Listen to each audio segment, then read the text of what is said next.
This is the Vaguely Nerdy Podcast, where every week this brother-sister duo gets together to discuss the box office, latest film and TV scoops, along with our latest movie or show review, and what we're getting into next. We're your host, Cheryl. And Jay. Sweet. I am battling allergies today, so if I sound a little crazy, that is why. But this week we went to go see Madam Web, our most anticipated movie of 2024. Am I right? Yes. Anywho, we're gonna get real. This review today is gonna be real jazzy. Yeah, the energy is high. Real high. But I'm on deck to quiz Jay for trivia. So, are you ready? Sure. Okay. So, in the movie Madam Web, there are at least 2000. The 2000s are referenced at least 10 different times. Can you name 3 references from like the early 2000s? That was in the movie Madam Web. Britney Spears' Toxic. Okay, that's one. That awful Catwoman song. The awful song from the Catwoman movie. That is not on this list, so I'm not going to count that one. The obvious one, Dangerously in Love. Yep, okay. Beyonce. That's 2. That's the 2. Wall mural. Taxis? No. Blockbuster. Oh, I forgot Blockbuster. Yeah. That's one of my notes. So, Blockbuster, Beyonce. American Idol, because she said she was going home to watch Idol. Classic. American Idol is a sign of the early 2000s. Yes. Okay. Classic soda cans. So Pepsi, there's a lot of Pepsi bottles in this one. I noticed that, but they're different. I think the logo or like the advertising is older. Okay. Sony PSP. I did not realize that the guy on the train station was holding a Sony PSP. No, I wasn't even looking at his hands. Exactly. Okay. I thought it was just on a sidekick or something, but okay. There's a scene in the movie where she tries to crawl on a wall. That's supposed to be a callback to when Peter Parker's first time trying to crawl on a wall. That might be a reach. I don't know. That's a scene. Okay. In the first Spider-Man. Apparently, and I didn't notice this, the Daily Bugle was referenced. Sure. Yeah. I feel like there was a newspaper clipping. I think the chick on the train that asked her if she was all right was reading the Daily Bugle. Okay. Martha Stewart was mentioned in her Scandal. Oh, that was around that time. Okay. I don't know if this one counts, but one of the characters says, "You don't like me when I'm hangry," and that's supposed to be a reference to the Hulk. Yeah, because he says, "You won't like me when I'm angry." But why would they reference the Hulk? Okay, it's Marvel, so I guess that counts. That's where that phrase comes from, so you're right. They kind of wrote themselves into a paradox there because no other people are supposed to exist. And then I guess that the second one could account. This is various 2000s music, and Britney Spears' Toxic is mentioned. Mm-hmm. There's a couple other songs on here. What's Up by the 4 Non-Blondes. I Think We're Alone by Tiffany. That was in the movie? I don't even remember hearing that. No. And then Dreams by the Cranberries plays during the end credits. So a lot of 2000 references. I guess they could have referenced some other things and made a better movie, but we'll get into that in our review. Now we're going to jump into our episode. Welcome, fellow movie buffs. I'm Jay. I'm Cheryl. Listen in as we break down movie and TV shows, tell you what's in the plot, and hear if we think you should have watched it when you had the chance. Dun, dun, dun.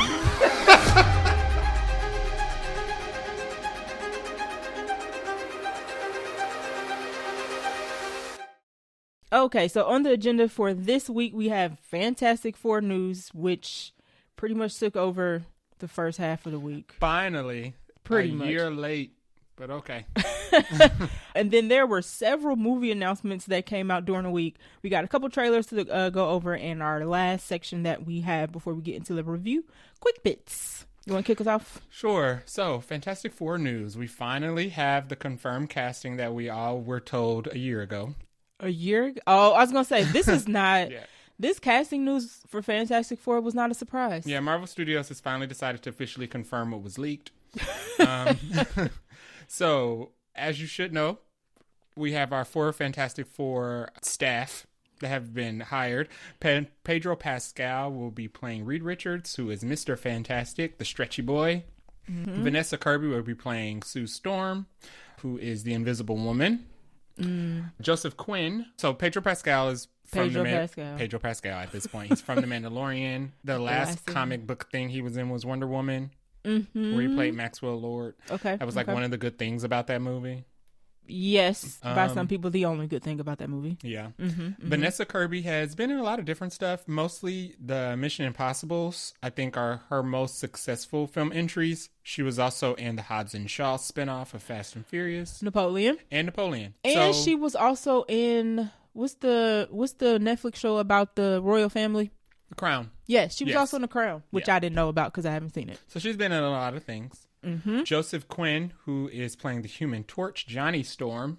He is from Stranger Things, but he will also be in the upcoming Gladiator sequel. Yeah, with Denzel and Pedro. Yes. And Eben Moss Backrack, who is from... He's a cousin in Bear. He's cousin in The Bear. Apparently he's been in some other things that I haven't seen, but he has been casted as Ben Grimm, who is the Thing, Rocky Boy. This is the officially announced first family of Marvel. Yeah, so we knew this already. None of this is a surprise. This got leaked, I want to say pre-strike or during the strike. This literal cast, person by person, it got leaked. So we're pretty deep in the scooper circle. Right. So we knew this a long time ago. It was funny because when they didn't announce this like officially like a news article, they put out a poster, a movie poster of the first family kind of enjoying some time in the living room, reading and having some family time. And if you first look at the poster, I was like, is this real? Because it's a drawing. There it is. It's a drawing. It's not like a photograph of the actual actors. It's a drawing of them. So I saw the poster first before I realized the news broke. And I was like, they look a lot like Pedro Pascal. Yeah, and Vanessa Kirby. Then I zoomed in on it like, wait a second. This is how they announcing this? Yeah, it's supposed to be a Valentine's Day card. Yes, they were telling everybody Happy Valentine's Day. Yes, that's what it was. And it was basically like a drawn Valentine's Day card, which shows them hanging out as a family in like a living room or something, or a sitting room of some sort. And Ben, so one thing I guess that came out that people immediately picked up on was that Ben is reading a Life magazine. Life magazine, back when people used to read Life. Right, from 1963. So it is speculated that the movie is going to take place in 1963.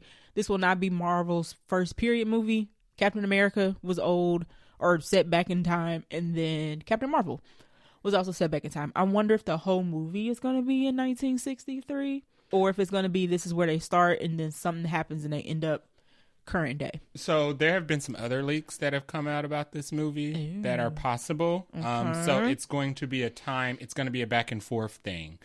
So the rumor is that this movie does take place in 1963. Fantastic Four debuted in Marvel Comics in 1961. So they're going to be 2 years into their career. That's why they're already in uniform. I like that. So it's not going to be an origin. They're already going to be established. Yes, please. They're going to be from a separate universe, just like the X-Men. Gotta be. At this point. It could be a separate universe where it's still the 60s. Okay, all right. And it is going to involve them being lost in time on a mission and then returning. So it's going to be, there's rumors that the movie is going to jump between the 60s and present day. And them, just like Steve Rogers, having to navigate being back in present day. Okay. But being from the 60s. All right. And missing so much. I'm not mad at it. Yeah. I'm not mad at it. I think one thing to note is that the director of this movie is the same director from WandaVision. I got high hopes, bars high, because WandaVision is still amazing. And WandaVision also, every episode was a different time period. Matt Shakman got experience with dealing with movie set, or I guess projects set in the past. He also did the first 2 episodes of Monarch, Legacy of Monsters, which bounced back and forth between past and current. So people are not loving the cast list because they don't think Pedro Pascal is a good fit for Mr. Fantastic, but I'm willing to hop on this ride for sure. Yeah, I think Pedro Pascal is fine casting. I don't think Reed Richards is like a big comic book character, but he's not such a big comic book character that only a specific type of actor can take. Yeah, and then there's also Pedro Pascal is overexposed. Like, this movie don't come out for a whole nother year and a half. Just he'll be fine. It'll be fine. It'll be okay, guys. The reason he's overexposed is because he's clearly very well liked. And his agent in all of his projects know what he's doing, or she's doing. If you want somebody who's not as exposed, then you're probably asking for somebody who's not as interesting. Or somebody people are not going to go see. Exactly. That's also true. You need somebody that people are going to like, oh, I like him, and I'm going to watch everything he's in. Take that into account when you're wondering where your fave is, because maybe your fave just isn't bringing the money to the box office. That is Pedro Pascal does. It's streaming and now in the box office. And in films. Right. So. There is no official casting for the rumored villain of this movie, which is Galactus. There's rumors. Well, no official. I put official in quote. But the studio, one of the other things that came out this week, which was not news because we already knew this, is that Javier Bardem is who the studio wants to play. And they're trying to, now it sounds like they're trying to work out his schedule so he can do it. The explanation you just gave about them hopping back and forth makes perfect sense, because how do you have a person like Galactus in the 60s? Does that work? Would that visually work? He was in the 60s comics. Okay. It just, everything was just super campy and weird, and he was big and purple and yeah. A campy movie would be fun though. It's the 60s, it's supposed to be. Yeah. And if you look at this poster, they have a freaking robot like they're the Jetsons. Yes, that's from the comics too, right? Which I believe is Herbie. Yes. Because people were like, well, who's voicing Herbie? Yeah, we don't have a voice for Herbie yet. They're gonna have like a freaking housekeeping robot right in the movie. Their costumes, if you look at their costumes, it looks like they're wearing sweater sets with like matching a combination of 60s astronaut like clothing, but sweaters that have the logo, and they have like the symbol. Like Fantastic Four is supposed to be cheesy. Yes. It's a family of superheroes, right? And they're actually related, and then they go on to have kids, and they're supposed to be cheesy. So I hope it's campy. I trust Max Shakeman as far as directing, just based off WandaVision and Monarch. I would love Javier Bardem in this, because he does good at like big personalities when it comes to casting. I also heard that they're looking for a Silver Surfer. Yes, that also came out. There was rumors a couple months ago that they're looking. They were considering Anya Taylor-Joy for Silver Surfer. Right, possibly like a gender bent Silver Surfer. That should not matter, because Silver Surfer is not that. Listen, people is not that integral of a character. People to Marvel. Gonna make an outrage just to trend at this point. Silver Surfer is not that integral of a character to the universe of Marvel, especially when you separate. I'm assuming they're gonna get rid of Galactus by the end of this movie, right? Because they need Doom. So when you separate him from Galactus, Silver Surfer becomes even less important. And this is how important Silver Surfer was in the Marvel universe. Okay. In Infinity War, when the Hulk crashes through Doctor Strange's roof to tell him Thanos is coming, that was actually supposed to be Silver Surfer. Oh, so that is how unimportant Silver Surfer is. Just got rid of that man. They could just replace him with anybody altogether. So if he's gender bent, that's fine. So we still at least have a couple more casting announcements that are gonna come, that are gonna be a big deal, that people are gonna chatter about. We'll definitely keep you guys in the loop. I guess the other big thing that came out about this is that it is scheduled to be released July 25th, 2025, which is exactly 2 weeks after DC is back in the saddle with their first film for their new universe, Superman Legacy. I'm here for both of them coming out in the same month. I'm here for both of them coming out in the same month. The discourse will be amazing. Being a audience member in the movie theater will be amazing. There are two little other tidbits that I want to point out that I feel like are very interesting about this. Okay. One, that there's rumors that they are going to introduce Dr. Doom. He may not be central to the plot, but right. He's going to be introduced. He's definitely in the after credits scene. Absolutely, because why not? And it's Secret Wars. He's like central to Secret Wars. Ben Mendelsohn said that he wants to play Dr. Doom. I like that. He's from a different universe. Do it. You Ben wasted Mendelsohn, his character by killing him off in Secret Wars. I was going to say, Invasion. He deserves. Yep, absolutely. And I love the fact that they're all older adults. Like, and Ben Mendelsohn could be Pedro Pascal's contemporary. So that makes sense. Because Mr. Fantastic and Doom are supposed to be like enemies.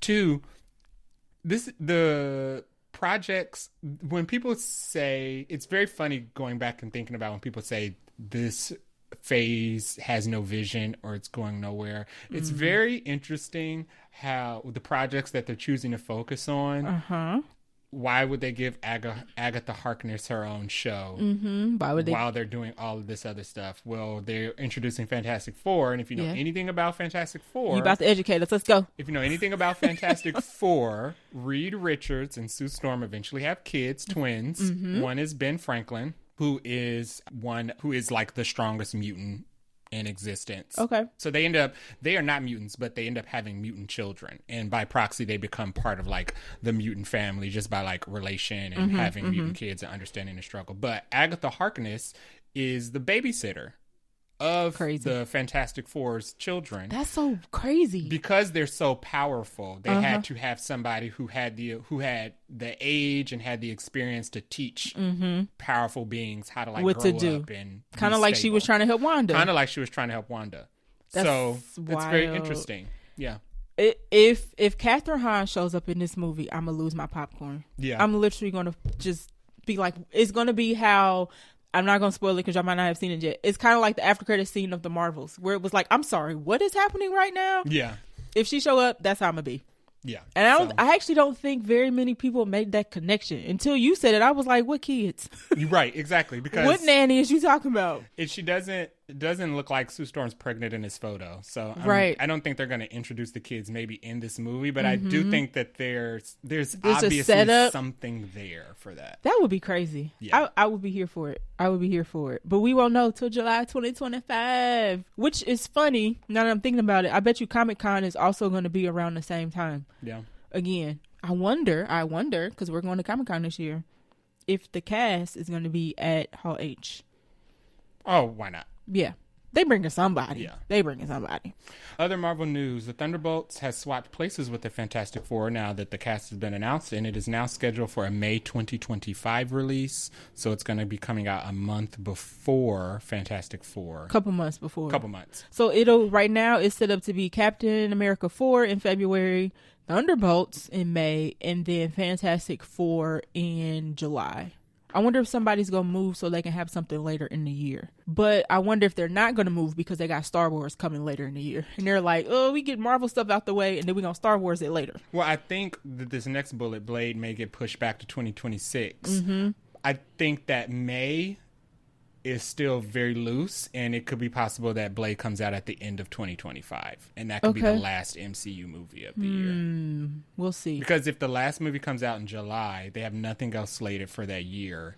To build up to whatever's coming out. Blade would be a great end October, November, spooky season-esque Marvel film. We'll see. But like you just said, Blade, it's rumored that Blade might get pushed back to 2026. And the running joke now is Blade ever going to come out? But it's also said that Mahershala is said to be very happy with the script because Blade has been going through rewrites after rewrites after rewrites. I don't even think they've started shooting yet. But Mahershala is said to be happy with the script, and if he happy, we happy. And take your time, y'all. Take your time. Do this one correctly. Exactly. Another thing that came out in Marvel news was he said it, but then he said he didn't. Mark Ruffalo was doing an interview and he said that the Hulk was going to be coming back for Captain America 4, which wasn't really a surprise because it's thought that Red Hulk is going to be in Captain America 4. Liv Tyler is back. Who's the Hulk's love interest. Right. So we're like, yeah, okay, this makes perfect sense. And then he came back and was like, oh, actually, that's not right. He's not coming back. I never said that. And everybody's like, sure, Mark. Sure, we don't believe you. Exactly. I don't believe that at all. I think Kevin Feige got on the phone, hit him up in a group chat, and was like, Mark, please stop. Yeah. Can you be quiet, please? Because here's the thing. Mark said it. Kevin sent the text. And Mark took it back. Right. Because the Red Hulk is the villain. Right. So who is supposed to fight the Red Hulk? Captain America. Unsuper serum Captain America, yes. Unsuper serum Sam and his wings are supposed to fight the vibranium, Red Hulk. Absolutely. Ciao. They're saving Hulk for a tease. He's gonna come in and we're gonna get a Hulk on Hulk fight and it's gonna be glorious. If you don't do that, that is a colossal missed opportunity to give people a Hulk on Hulk fight. The fact that the news came out within hours of each other where he said that he was, so it was not trending, but it was, all the pages and blogs and stuff were posting it. And then maybe 2 hours later, they were like, "Oh, mistake." Mark's agent or somebody came back and said, "Like it's too late. You already said it, and we already do not believe you." Yeah, yeah. I'm sorry, but it's too late. especially when you retract something. And he was very confident when he said Oh, it. I watched the clip and he was just... He didn't sound like a liar. Chit-chatting like he was having a pizza and beer. And he was they less was just convincing, talking. trying to convince us that he misspoke. So the Hulk's going to be in Captain America 4, y'all. And if he not, then they edited it out after the fact. Right. All right, that is all for our Marvel segments for this episode. As more news comes out, which we know that it will, they basically took the fact that Deadpool was is the most viewed trailer ever, and was just like, bam. Let's keep the train going. Here's some Fantastic Four news. Here's some little sprinkle of Captain America 4, and then we're gonna take it back and see how you guys react to it. Yeah. So yeah, it was like a Marvel week for sure in the news space. But moving on to other movie news, Will Smith is going to star in an action film called Sugar Bandit, coming via Deadline. Will Smith will star as a former special agent soldier who joins an elite vigilante squad aiming to wipe out the drug trade in Boston, but soon learns things are not what they seem. So is Sugar Bandit supposed to be a play on like... Oh, I didn't even think about that. Because like, I'm confused about this title. Sugar Bandits. Like booger sugar? Ew.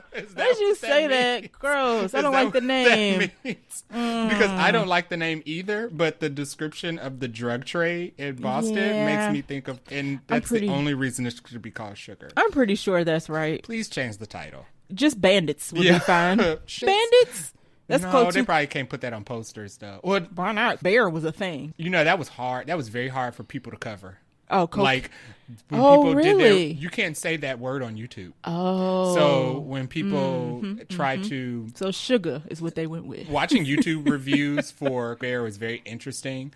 We'll probably have to censor this out when we put it on our YouTube. Don't say it anymore. Because when people would like review it or talk about it, they had to say like the sea bear or something. Oh, I didn't know that. Yeah, so that's probably why they can't call it that. Okay, all right. Well, this Sugar Bandits, I'm just gonna call it Sugar Bandits, is based on a screenplay and novel called Devils in the Exile by Chuck Hogan. Chuck Hogan is also responsible for I think he is the author of The Town. It's a very well loved film. The Town was good. Now, if this is in the same vein as The Town, I'm all for it. I'm curious who else is going to star in this. His supporting cast will be as important as the lead actor. Mm-hmm. This will be good for Will Smith because hopefully he's going to take the role a little differently than just like straight up, oh, I'm a former special agents force soldier. I'm all strict and tough and straight and narrow. Maybe he give us a little equalizer in there. You know what I'm give saying? Us dark Will Smith. Yeah. For refs, because this is going to be compared to The Town. Of course. The Town has a 92% Rotten Tomatoes score. So, and a cinema score of a B+.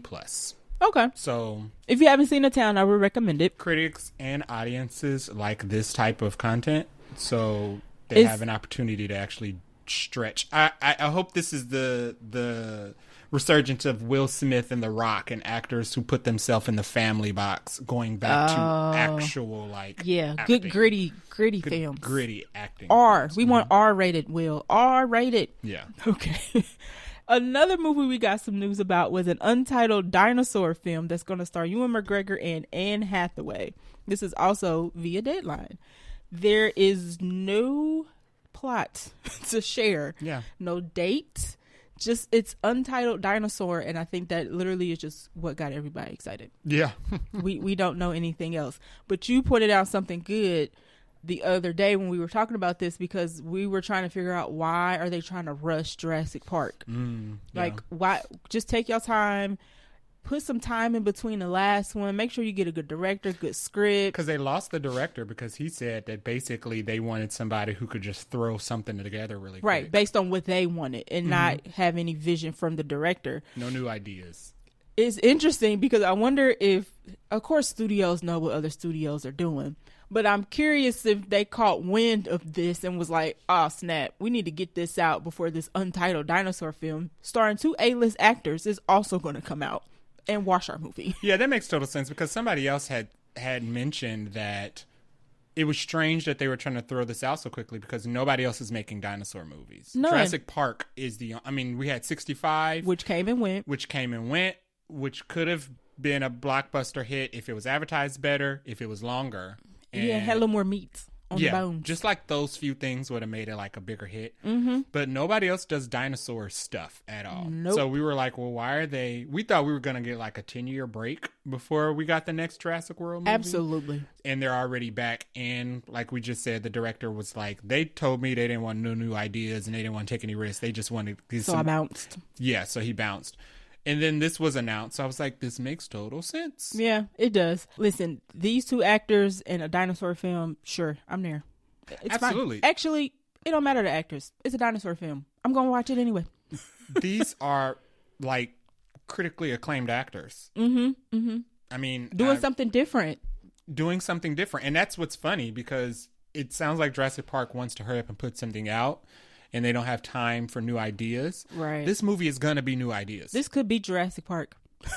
Or it could just be Jurassic Park. They could literally just do Jurassic Park with better actors. And a good script. Love Bryce Dallas Howard.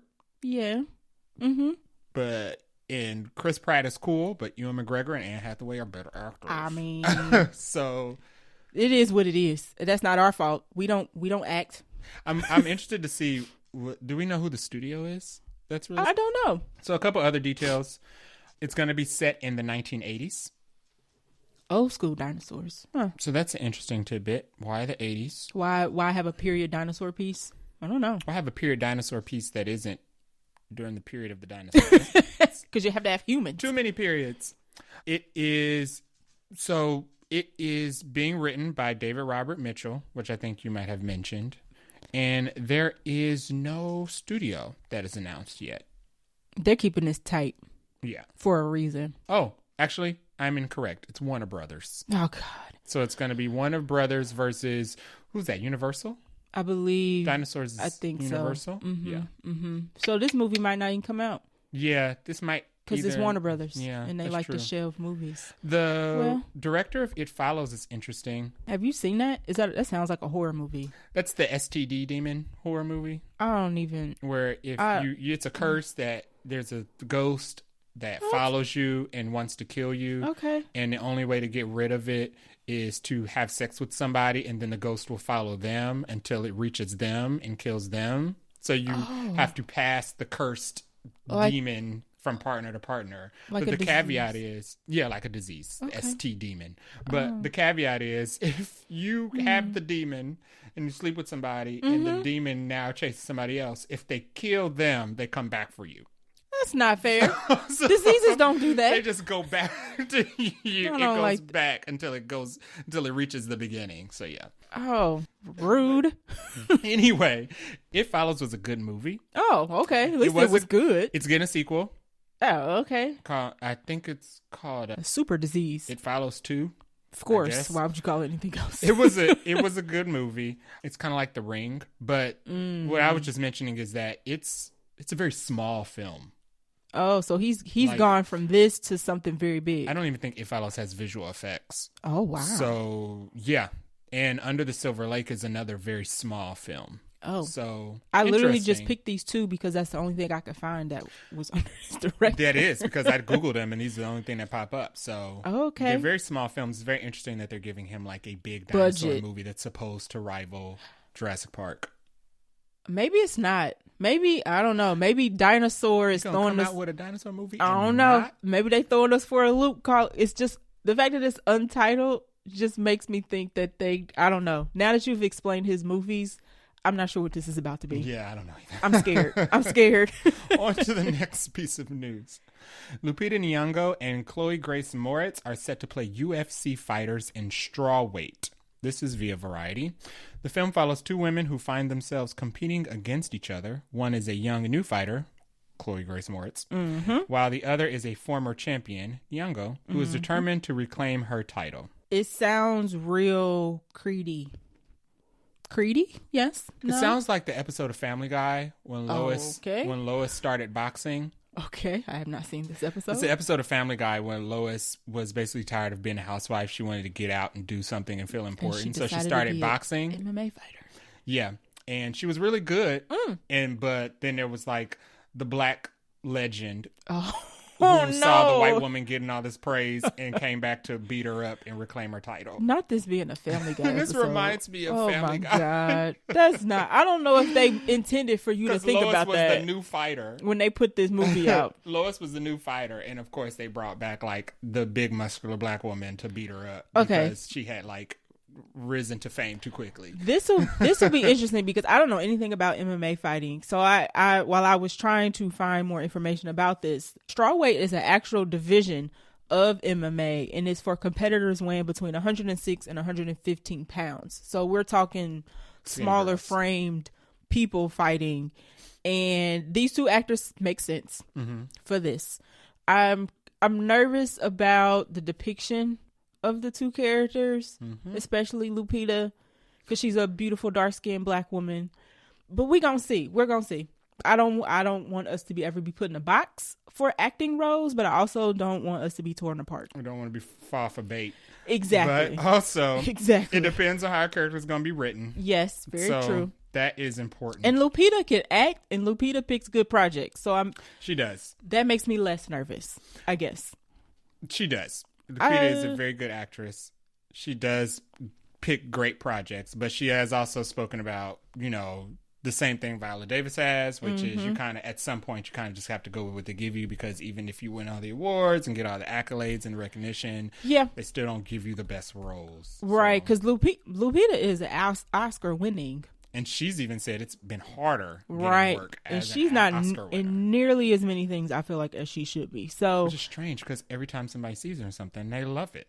I think A Quiet Place Day One looks extremely good, and it's probably going to be carried off the back of her acting. 90% of the people who are seeing The Quiet Place Day One haven't seen a single of the other Quiet Places. I am people. Yeah. I ain't seen either one of those movies. Haven't seen a single one. And I'm like, but this one look good. But because Lupita and Jaimin Hansu and Joseph Quinn is in it, they want to see this one. So opening weekend, Lupita puts butts in seats. I'm there. Give her what she asked for. So this will be interesting. It'll be interesting. I'm interested in seeing a trailer, and I'm interested in reading the plot off of Wikipedia. I'm not gonna see this because it's a sports movie, and those are boring. It depends. It depends. Just like I saw Creed 3 for reasons, I might see this for reasons, and that reason being Lupita. I saw $1 Million Baby.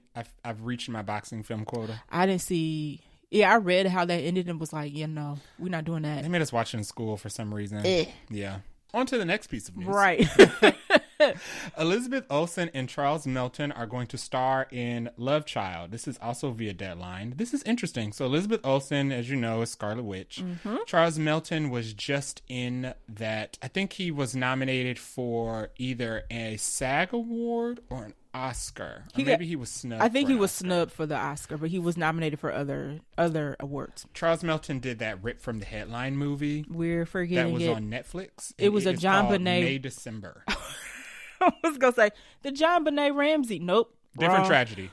Right, different tragedy. Let me stop. It's called May December. That was the movie with Julianne Moore and I think Natalie Portman. Yes. About Julianne Moore being a teacher who falls in love with her student.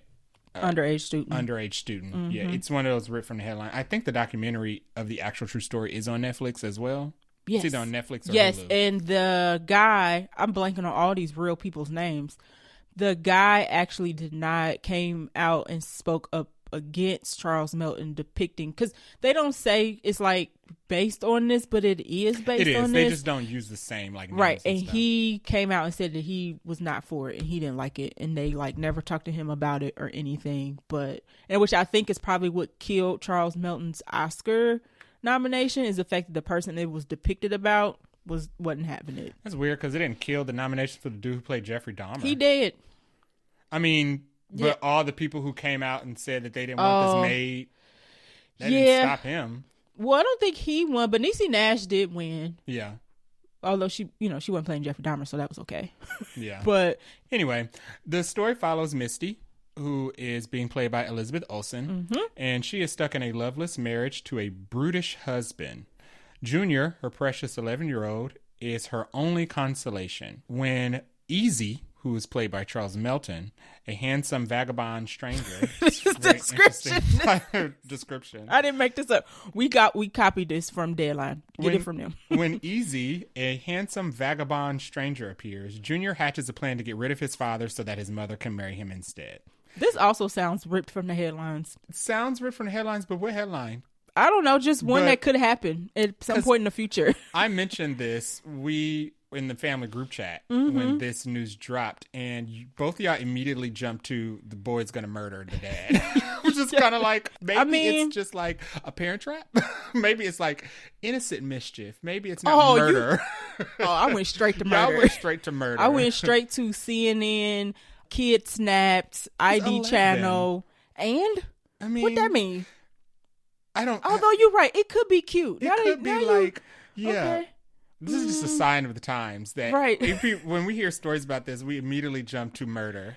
You're right. It could be cute, but my bet is on the fact that this is like a crime drama. That would make it more interesting, right? Yeah. Instead of a dramedy. I'm thinking like, what's a good movie about like two people getting together?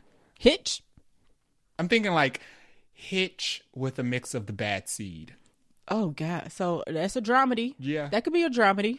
Okay. I'm feeling it. Elizabeth Olsen, I'm always here for. I actually haven't seen Charles Melton in anything, but he got a lot of praise for May, December. So we'll see. I like that Elizabeth Olsen is still getting work. Charles Melton, I believe, was one of the special agents, the younger team in Bad Boys. Oh, yeah. Then I really don't remember him from that. I feel like he was. Sure. That was a ragtag team of people I wasn't paying attention to in that movie. He was one of the news class that they were trying to introduce into that movie. So, which we don't know if they're going to be back in the next one. I hope they kill that plot line with fire. Personally, okay. just letting it I'm out interested in seeing this, and it'll go alongside The Mothers. Or what? The Mothers? Oh yes, I think it's Mothers. Anne Hathaway and Jessica Chastain. There it is. Yeah. No, that is not comedy. That's not comedy at all. So we'll see. We'll keep you guys up to date on that. Trailers. We're going into the trailer park. The trailer park could be our segment name for this. We're putting it on the agenda. Putting it on the notes. It is official. We are officially in our trailer park episode. We are in the trailer park. We got 3 trailers this week. 2 were new. And then 1 was a second trailer for a movie that's already had a trailer come out. The first one was for Damsel. That comes out on March 8th. It is a Netflix original film starring Millie Bobby Brown. Mm-hmm.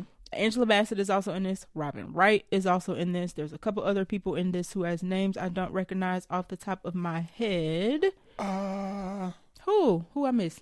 Whose name? Ray Winston. Ray Winston is from... Dun, dun, dun, dun. He's from a lot of stuff. I'm looking at his face. Oh my God, his filmography is Jesus. Yeah. I'm trying to find. He's Dracoff from Black Widow. Okay. That was the last thing he was in. Oh, I mean, he was also in The Departed. Listen, I'm scrolling to get to the bottom of. I was like, what do I know? He was in The Departed, Fool's Gold, King Arthur. The man been around for a while. He's been around for a while. He plays the king, but the premise of this movie is that Millie Bobby Brown plays a character who marries a prince into this family, but this family is real strange. And it looks like the family's purpose is to have their sons, I'm going to guess, marry women, and then they sacrifice the women in this cave. And Millie Bobby Brown's character, like, I ain't down for this, and she tries to escape. This is what I got from the trailer. It's given fantasy. It's given cult fantasy. What's that horror movie that we were talking about not too long ago about the girl who marries into the family? They have to pick a game. Ready or Not. It gives Ready or Not in a royal family setting with kingdoms and castles and dragons. Yeah, it seems like she's not going to be fighting the family though. It seems like she's going to be fighting like whatever monsters are in this cave to get out. Specifically a dragon. A very large looking dragon. Maybe multiple dragons. One person we missed off the cast list is one of our favorites, Shohreh Aghdashloo. And that is... Avasarala. from The Expanse. There it is. She's listed in an untitled role as actress, which means she's going to be playing the dragon. Oh, I would love that. I was going to say she's not in the trailer at all. No. And the dragon doesn't talk. It does talk. It says one word. It says run. Now I want to go back and watch and see if I can tell it's her. So I think she's going to be playing the dragon. So it seems like Millie Bobby Brown is going to be in this pit fighting different creatures, but specifically the Smaug-esque dragon that talks and lives down there. We get flashbacks in this trailer that this family does this for every marriage. They marry a princess and they throw her in the pit. And that's their sacrifice for whatever. I think there's some eyes wide shut madness going on with the mask. Right. Yeah. I think that's gonna have something to do with like a ritual that they do. It gives cult. It gives big time. Women. It gives old school cult for real. But it seems like Millie Bobby Brown's gonna be spending a lot of time fighting this dragon. It looks interesting to me. It does look like she makes it back home. They spoiled that. I didn't notice it, but of course she does. Yeah, of course she does. I mean, you didn't. There's no spoiler there. It's a net. Let's back it down. It's a Netflix movie, so we got to keep our expectations in check. It is, but for comparison's sake, this looks like Maleficent. Okay, I would give you that. Like it doesn't look like Heart of Stone Netflix or Red Notice Netflix. It looks like Maleficent. It does. Maleficent was because of like the scenery and whatnot. Maleficent had decent to middling CGI. It wasn't like it didn't take you out of it, and this one kind of looks the same. Okay, a little bit. The one thing I didn't notice, or that we didn't really mention, outside of Angela Bassett being in this movie, she plays Millie Bobby Brown's stepmother. And and then Ray Winston plays the king, but we don't know if he's the king of... Yeah, it just says... If he's like Angela Bassett's wife? Or it just says the king. Robin Wright Penn's wife? Right. Husband. You said wife. But I know what you meant. Husband, yes. I know what you meant. Yeah, I think I will watch this when it comes out. Oh, another Jurassic connection. Yeah. Nick Robinson, who plays the prince who throws her off the cliff, is from the original the first Jurassic World. He was the older brother. The jerk. Yeah. Okay. I like how we both said that in unison, but with different words. Yeah. Okay. Oh, you know what? I haven't seen him in anything since then. He's in that Love Simon show on Hulu. Nope. Don't know that one. Okay. So. Well, good luck to him. He's getting the check. Next trailer, we have X-Men 97, which is a revival, not a reboot, of the 90s X-Men animated series that came on every Saturday morning. Everybody was very excited about this. I was not. Oh, minority again. But I will watch it, and I will keep an open mind. Are you not excited because of the animation style? Animation looks terrible. It looks terrible. Oh, okay. I don't like it's know what it looks like. It's not quite hand-drawn. It's not quite Pixar. You know what I don't like about it? What? It looks like the same animations. It looks like an updated animation style to the Spider-Man animated series. Okay, yeah. And I never liked that because it looked too smooth for it to for be the time period. Yeah, like where's the film grain? Yeah, it is definitely elevated I'm not saying elevated in terms of better. I'm just saying it looks like modernized hand drawing. Yeah, a little bit. It does. It looks like somebody tried to do a modern take on an old drawing. Okay. And you can just tell the difference. Oh, it's definitely not the same. It's definitely not the same. At least it's not. They're very glossy and shiny. Yeah, at least it's not What If. Everybody's very well moisturized. I guess that's okay. Oh, they've been living good and healthy for sure. Storm's darker. That's cool. She is dark skinned for sure. I'm not a fan of Mohawk Storm. I not did because see of the some hairstyle, just because Mohawk Storm is a very specific... I'm going on a tangent. Okay. Mohawk Storm is a very specific type of storm. Oh, you don't want that storm? And y'all... No, I mean... But older Storm had the full hair, right? Yeah, but Mohawk Storm was basically like in a very specific point in life. And that's why the Mohawk had like importance and meaning. Okay. And it just seems like they just stick that Mohawk on her every chance they get. Oh, I see. Like they put it on her in... The one movie we don't like. Apocalypse movie. Yeah. And it's like... Oh, that wasn't good. Mohawk Storm is biker gang Storm. It's Storm breaking the bonds of oppression from Xavier. But Storm she let the sides grow out at some point. Yeah, and they not letting her do that in animation. She shaved off her head. She went to become a rebel, and she did her own thing. Right. She wore the leather pants with the biker jacket and the choker, and she had her little adventures. And then when she was done, she let it grow out. She let it grow back out, and she went back. She didn't go back with the mohawk. Like, she had a very specific personality. I got you. Whatever. I'm gonna get off my soapbox. I did see some people were not a fan of the mohawk. I'll probably tune in. I don't know how many episodes this is. It did get a lot of chatter though on Twitter. The nerd Twitter did seem very happy about this coming out.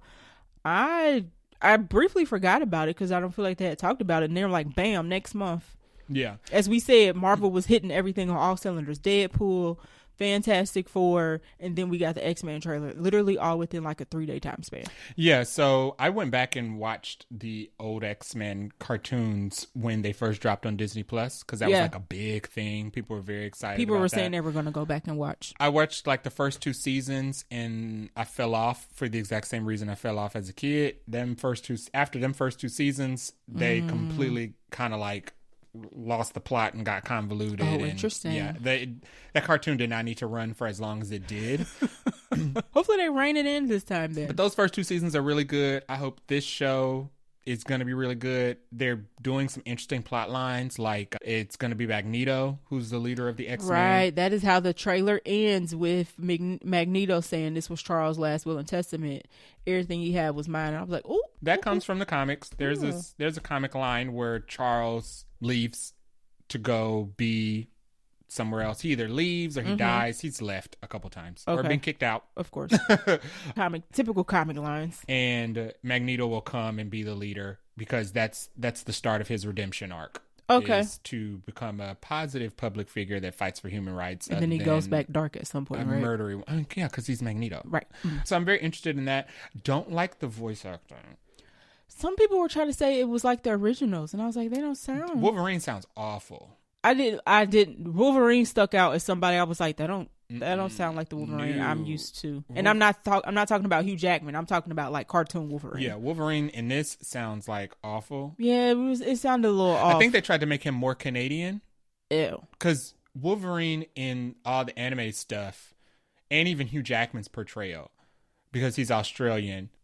So Chris Hemsworth. Oh no, he's definitely always Australian. Yeah, he's always Australian. Or Asgardian.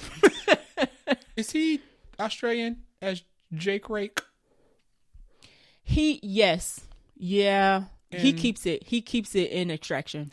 Wolverine always sounds Southern, even though he's not Southern. He has like a Southern, deeper accent. He dresses like a cowboy, right? Like even though he's from Canada, right? But I don't like the voice acting. It did stick out. I would agree with you on that. It did. But we'll see how it does once it actually hits the airwaves, March 20th. And I wonder if, I think it's supposed to still take place in the 90s. I think so. And it looks like they've killed Xavier, which is funny because... Oh, yeah. They say last will and testament, like the man is gone. Yeah, the series ended with him like getting a sickness and having to leave to go to some alien planet with the Shi'ar to go get healed. Okay. And the plan was that he was going to get healed and come back. No. But he left with... Not this one. He left leaving Magneto in charge. Okay. And he was like, I'll be back. Sure. But then this trailer opens up with them putting him in the literal ground. Yeah. I was going to say. He clearly died. The trailer starts with him in the hospital bed and it ends with Magneto saying, I'm just the last wheel. Yeah, so, and they're like lowering his casket in. I'm sure he'll be back some form. They'll reference him. Of course. Yeah. Of course. Next trailer we have is a second trailer for Godzilla vs. Kong. And this comes out March 29th. And go ahead. I was going to say this trailer, I was like, we might have to see this in Dolby. Much better looking than the first trailer. It is much better looking than the first trailer. Even and it more ridiculous. More ridiculous. And it explains more what's happening. Because I saw a little baby Kong and I was like, why is baby Kong here? But they kind of explained that there's something been going on and baby Kong is involved. Basically, like something. The King Louie giant monster feels challenged. Correct. By Kong. And then Godzilla gotta come help Kong again. Right. To fight whoever this is. So we get a scene of like Kong fighting King Louie, and then that's obviously how I thought Kong's arm was going to be broken because of his fight with Godzilla. It seems like they just give him a power glove because his arms seem fine when he's fighting King Louie in the trailer. I'm sure they'll explain it some kooky way of why they need to put a Infinity Gauntlet on King Kong. I'll tell you why they did it. Because they realized when they wrote Godzilla vs. Kong that Kong is extremely underpowered when it comes to fighting Godzilla. And they gotta even the odds. Godzilla has like scales and he shoots fire out of his mouth. And they made him quick now. Yeah. He runs. Oh, and he's fast. Yeah, he like... He's a runner. He's a track shoots star. fire out of his mouth and he like has an energy blast or whatever. Yes, Kong is very underpowered. Somebody also had a good question, like, why do they never say King Kong anymore? I think it'll be at the end of this. Okay, they only say Kong, and I'm like, not that this makes any big difference, but did somebody have the rights to King Kong and they can only say Kong? What's going on there? I think it's part of the plan because they call Godzilla King of Monsters because he actually like fought a bunch of monsters. Right. I think King Kong is going to have to kill King Louis before he becomes King Kong. You're smart. And then he'll have like subjects. Okay. Because it seems like there's a bunch of monkeys down there, which, how did they miss that? I was like, where did all these monkeys come from? I don't remember this the last giant movie. Monkeys too. Even the babies are giant monkeys. Large. Yeah. Super size. So it looks entertaining. I'm not going to say good. I'm going to say it looks entertaining. It looks very entertaining. VFX look like they're on point. I agree. It looks like it's going to be even more ridiculous. That means it's going to be a good time. That's why I say I think we need to see this one in Dolby for the sound. Yeah. I'm already thinking about the after credit scene. Like, who's left to show up for this? Like, what other monsters? We need to connect this in Legacy of Monsters somehow. I need it. Oh, that's another thing. I need it. It looks like it's going to be way too many people scenes. Yeah, unfortunately. Yeah, I'm sorry. Yeah. The humans are going to have to talk in this one. And does the girl have like a psychic connection now? Because I thought that she was just cool with the ape. I thought she was just cool they just with had King like Kong a they were relationship. Just, like, cool. Right. But now it seems like she has vision. She can feel it. She can feel the earth moving or something. I don't know, man. Something that doesn't matter that we do not care about. Radiation. So that was the 3 trailers we got this week. I'm most looking forward to, I think, Kong. I will check out Damsel, and I will also check out X-Men. I'll watch Damsel. For sure. Yeah. For sure. Quick bits, segments. Only 3 things this time. David Fincher is reportedly quietly working, quotes, on a American version of Squid Game for Netflix. This was via Jeff Snyder, who is a hot scooper and journalist. The fact that David Fincher, Seven, don't forget that's who directed Seven. He also just directed The Killer with Michael Fassbender, which was quite a bore, snore. Yeah. Not his best work. It's a snoozer. It was. Didn't like the ending of that. But him working on a Squid Game movie seems like the total opposite of anything he's ever done. I'm actually kind of disappointed in this because you don't want him? You don't want him, or you don't want the movie, or you don't both? Because I feel like David Fincher, as big as a director as he is, and as some of the biggest movies that he's made, he's got some classics. He's been around forever. Huh?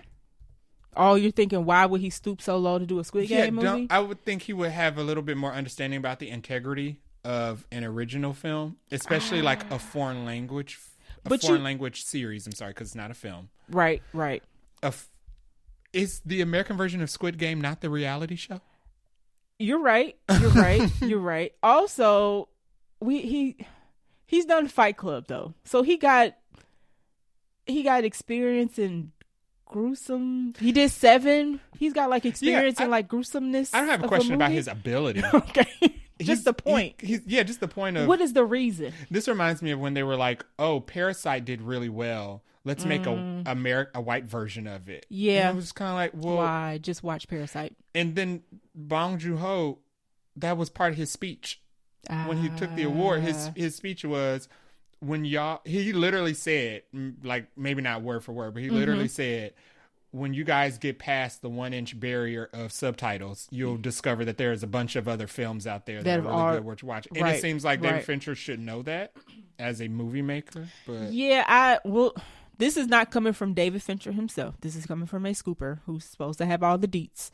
So this might not even be right, but it is odd. I read that like David Fincher?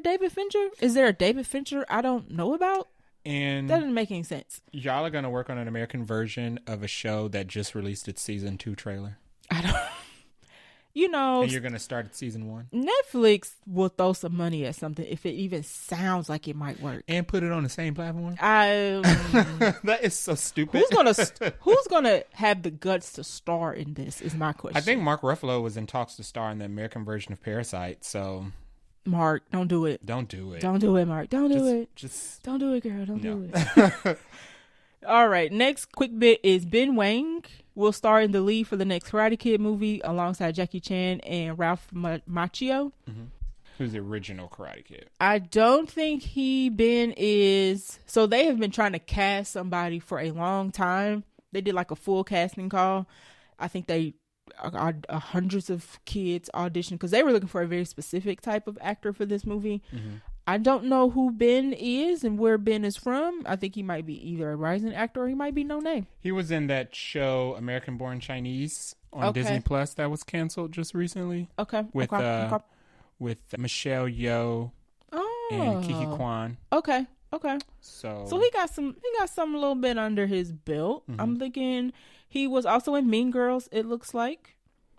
I don't know as who because we didn't watch that. The new one, the musical that just came out? He was. That was his most recent thing. Was Mean Girls, and then American Born Chinese. It was 2023.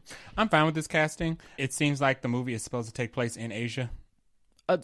And like I said, it would just be a little weird with them doing it again especially when you've got the original Karate Kid in it. It would just be weird if y'all do it in America again. Yeah. I'm not a Karate Kid, so I don't think I will be checking this out. We'll see. You know what? Let me leave the door open. I wonder if they're going to just call it Karate Kid. Oh, instead of like a sequel, prequel name to like it. Scream 2022. They need to leave it Karate Kid. Just make it Karate Kid. Yep. Just like it. a what do they call that? A requel. Yes. Like a reboot sequel. They should do that. Yeah. I agree. If they do that, they heard it from us. Jackie Chan is great. I don't know. I haven't seen American Born Chinese. Me neither. So I think there's like a little bit of martial arts in that show. Okay. So if Ben Wang is really good at martial arts, that's great. We know Jackie Chan is good at martial arts. Right. Ralph Macchio is coming off of that Karate Kid show. Yes. I can't think of the name of it. Volcano High. What was it called? You just made that up. No, Volcano High was that old karate movie that was dubbed by all the black rappers. That sounds hilarious. You remember we watched that together? Why does it sound familiar now that you're saying that? Hold on, we're going on a sidebar. Oh my god, we watched Volcano High. I think it premiered on. I know what that is. It had like all the Wu-Tang Clan as the voice actors. You're right. Cobra Kai, that's what Ralph Macchio's been doing. That is, oh wow, you can buy Volcano High physical for $36.90 on Amazon. Ooh, that sounds expensive. It does. I was going to say, I wasn't expecting you to say that amount when you said that. But anyway, everybody here is from stuff that has heavy martial arts in it, so we're at least going to get really good action. Oh yeah. Absolutely. They'll have that part down. Now they need a script and they need a writer. I'm sorry, they need a director and they need a writer. Yeah. That will make or break the movie. I don't think Karate Kid is like that plot heavy, so that it should be easy to put together this. You're correct. Last tidbit. Transformers producer confirms that the G.I. Joe crossover is coming soon. I would hope so because that was pretty exciting. That was a pretty exciting end credit scene. Yeah, so spoiler alert. If you haven't seen Transformers 1, you should go watch it because it was a good time. Mm-hmm. It was a good time. But the end credit scene was Anthony Romo's character being revealed that G.I. Joes existed at the very end of the movie. So it was implied that a crossover was coming. But we ain't heard nothing about it since Transformers came out because it didn't do that great at the box office. But it sounds like it's still full speed ahead, which will be absolutely insane. Those two franchises will be absolutely insane in a movie. Yeah, so just crazy. The producer is Lorenzo Di Bonaventura, and he did say that not a lot of progress has been made on the crossover yet, so that's why we haven't heard anything. But he did say that he promised the movie is still coming, and they are going to deliver on the promise that they made, and it is still being worked on. 2028. That's what I'm giving it. I think we're going to get another Transformers movie first because it's going to have been so long since the tease. You think we're going to get another Transformers movie or another G.I. Joe movie? I think we're getting the crossover. Yeah. They're going to go right into it. So is it going to tie into the Snake Eyes movie? Because that was terrible. What? They should just act like I think that we're going to... exist. It's like Tokyo Drift. We're just going to act like... They should act like Snake Eyes doesn't exist. You don't need it. Just move forward You with don't need it. Clean crossover. Skip. We're also getting a lot of Transformer stuff. I mean, we still have that... Oh, the Transformers 1? Yes. With the animated... With all with the Marvel superheroes doing the super stacked voice cast. Yeah. That'll probably... Right. So we don't even need another Transformers movie. We got that. And they're going to lead right into this crossover. And they're going to tell you, just go back to that Transformers movie that we put out to get caught up. And I think Transformers 1 is supposed to be a prequel. Oh. Even better. So you don't even need to see it if you don't want to. But very excited about that.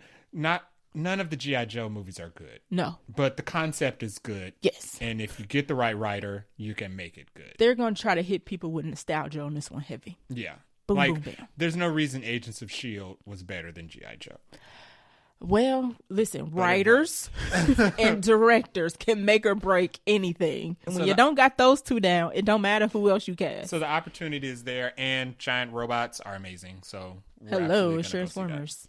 All right, so that is the end of our news and our quick bits for this episode. We're going to take a short break, and we're going to get into the movie review of the year. Yeah. Madam Web. We are back for our review for Madam Web, which came out in theaters on Valentine's Day this year, February 14th, 2024. It is directed by S.J. Clarkson. This is her first feature film. Looks like it. You couldn't even hold back. She has directed a couple episodes of Jessica Jones, which is a Marvel show that was on Netflix that was really good. She's directed 2 episodes of that. And she also has directed ones and twosies for a lot of different shows, but this is her first full live feature film. Cast for this film includes Dakota Johnson as Cassandra Webb. If Dakota Johnson's name doesn't sound familiar to you, she is from 50 Shades of Grey. She is also the daughter of Don Johnson and Melody Griffin. She's a Nepo baby. Something I just realized a week ago.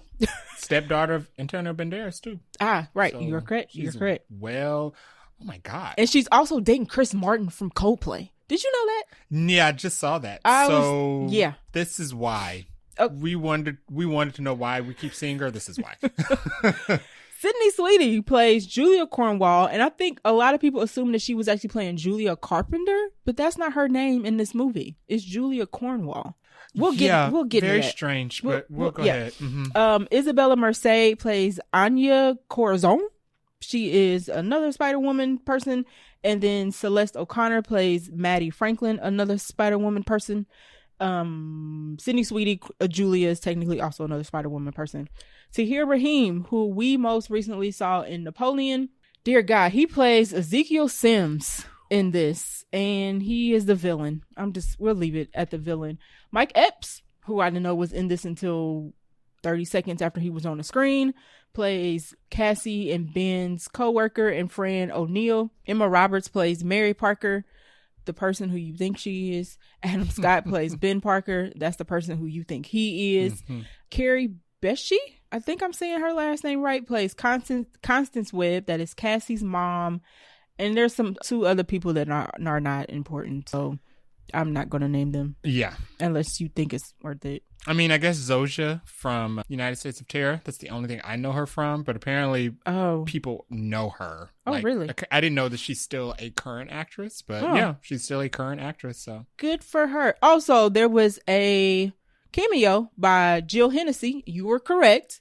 From Claire from Law & Order. That was her. So that was her. That's her. We just haven't seen her in a while. Interesting. Yes. So my note is valid. Yes. Jill Hennessy, who played prosecutor Claire Kincaid for 3 seasons of Law & Order, made an appearance in this movie. And yeah, I hope she was happy with that decision. So runtime for this movie is 1 hour and 56 minutes. So right under the 2-hour mark. Budget was $80 million. Let's get into the box office. So it just came out. But it'll have a 5-day tracking window since it came out on a Wednesday. Currently, it is sitting at $12.5 million domestically, and is tracking to do $20 to $24 million over a 5-day period. Is that all domestic? Yes, that's only domestic. So we Okay. don't have the international numbers yet. That ain't good. No. It's not. Still too much. Yeah. It's still too much money. You said I'm still Not enough money to be successful. Too much money to encourage this type of behavior. You are. That is a good way to put it. Normally for movie budgets, they say you should make 3 times the budget of a movie to be considered successful. So for this movie, it would be around $240 million. That would be a crime. I don't think it's gonna make I would 100. protest outside of the Sony building. I don't know if this this movie movie makes board. Yeah, I was gonna say I don't know if this movie's gonna make its budget back. We'll see. But right now it's not looking great. Ratings: the cinema score is a C+, which is awful for superhero movies. You don't want anything below a B+, right? For superheroes. Yeah. B+. You want anything so full grade level below. Yeah. Rotten Tomatoes is also not very kind to this movie. The critic score is a 13% and the audience score is a 54%. So that means around half of the people who saw this movie liked it, which also ain't good. Yeah. Do you want to summarize the plot or you want me to take a stab at it? The plot is... Can you do the plot in 60 seconds or less? I can do the plot in less. Okay. Hit it. This movie is so bad. When we say movie of the year, we meant worst movie of the year, by the way. The plot is Dakota Johnson plays Cassandra Webb, whose mother was murdered in the Amazon while she was researching spiders. Right. The most popular line of the movie, by the way, that they used to advertise this movie was not in said movie. She bumps her head and gets psychic powers. Okay, sure. And is able to see the future. Okay. For 3 girls. Yep. And for some reason works to save their lives. Sure. From a guy who for some reason wants to kill them. Boom. There it is. And that's in depth. That's pretty. That summarizes it. Without spoiling it, yeah. Yeah. That's deeper than the movie gets with a lot of its explanations about things. So I think I did pretty good. I think you did excellent. Yeah. You should have wrote this movie. I should have. I have some ideas. You really. So let's get into who we're just going to go down our normal roster. We're going to go off tangent. We're going to go off script. But that's just the nature of our podcast. But usually in our next part of our review, we'll talk about the actresses that we did and did not like. So let's start with who we liked. Let's start on a good foot. Who did you like in this movie? Actors that I liked. I liked Adam Scott. Loved Adam Scott. Who played Ben Parker. I like Adam Scott in general, but not as, Go ahead. He played Ben Parker. He did? It's Ben from Parks and Rec. It's the same. Yeah, he was a little smarter than Ben from Parks and Rec. A little bit. He wasn't as goofy. Yeah. He wasn't as goofy. Yeah. So I liked Adam Scott's Ben Parker. Mm-hmm. I liked Emma Roberts' May Parker. Yep, I liked her too. She was good. They were probably in the movie total 5 minutes. Together, 5 minutes. I liked Mike Epps. I enjoyed Day Day. Yep. An adult grown Day Day. With a job. And a wife. Yes. Yep. Family Day Day. Mm-hmm. Yep. Good. Yep. Anybody else? Is there somebody you might be forgetting? No, there isn't. There is nobody you're forgetting. I like Zosia Mamet. Did you? As the guy in the chair, the woman in the chair. Did you? Okay. I did. Good for her. I'm glad she had a fan. I liked the lady on the train in Grand Central Station. So at this point, we're getting into extras that we liked. So that is a sign. I will echo your sentiments. Out of those people that you named that you liked, I would say Adam Scott as Ben Parker was probably the best. Lady on the Train did a good job. I feel like she did a real good job flipping that Daily Bugle open. Bugle, she had a nice snap to her wrist. You know what I'm saying? Yeah. Actresses that we did not like. Actors or actresses, I'm sorry, that we did not like. All of Zosia Mamet's blouses were bad.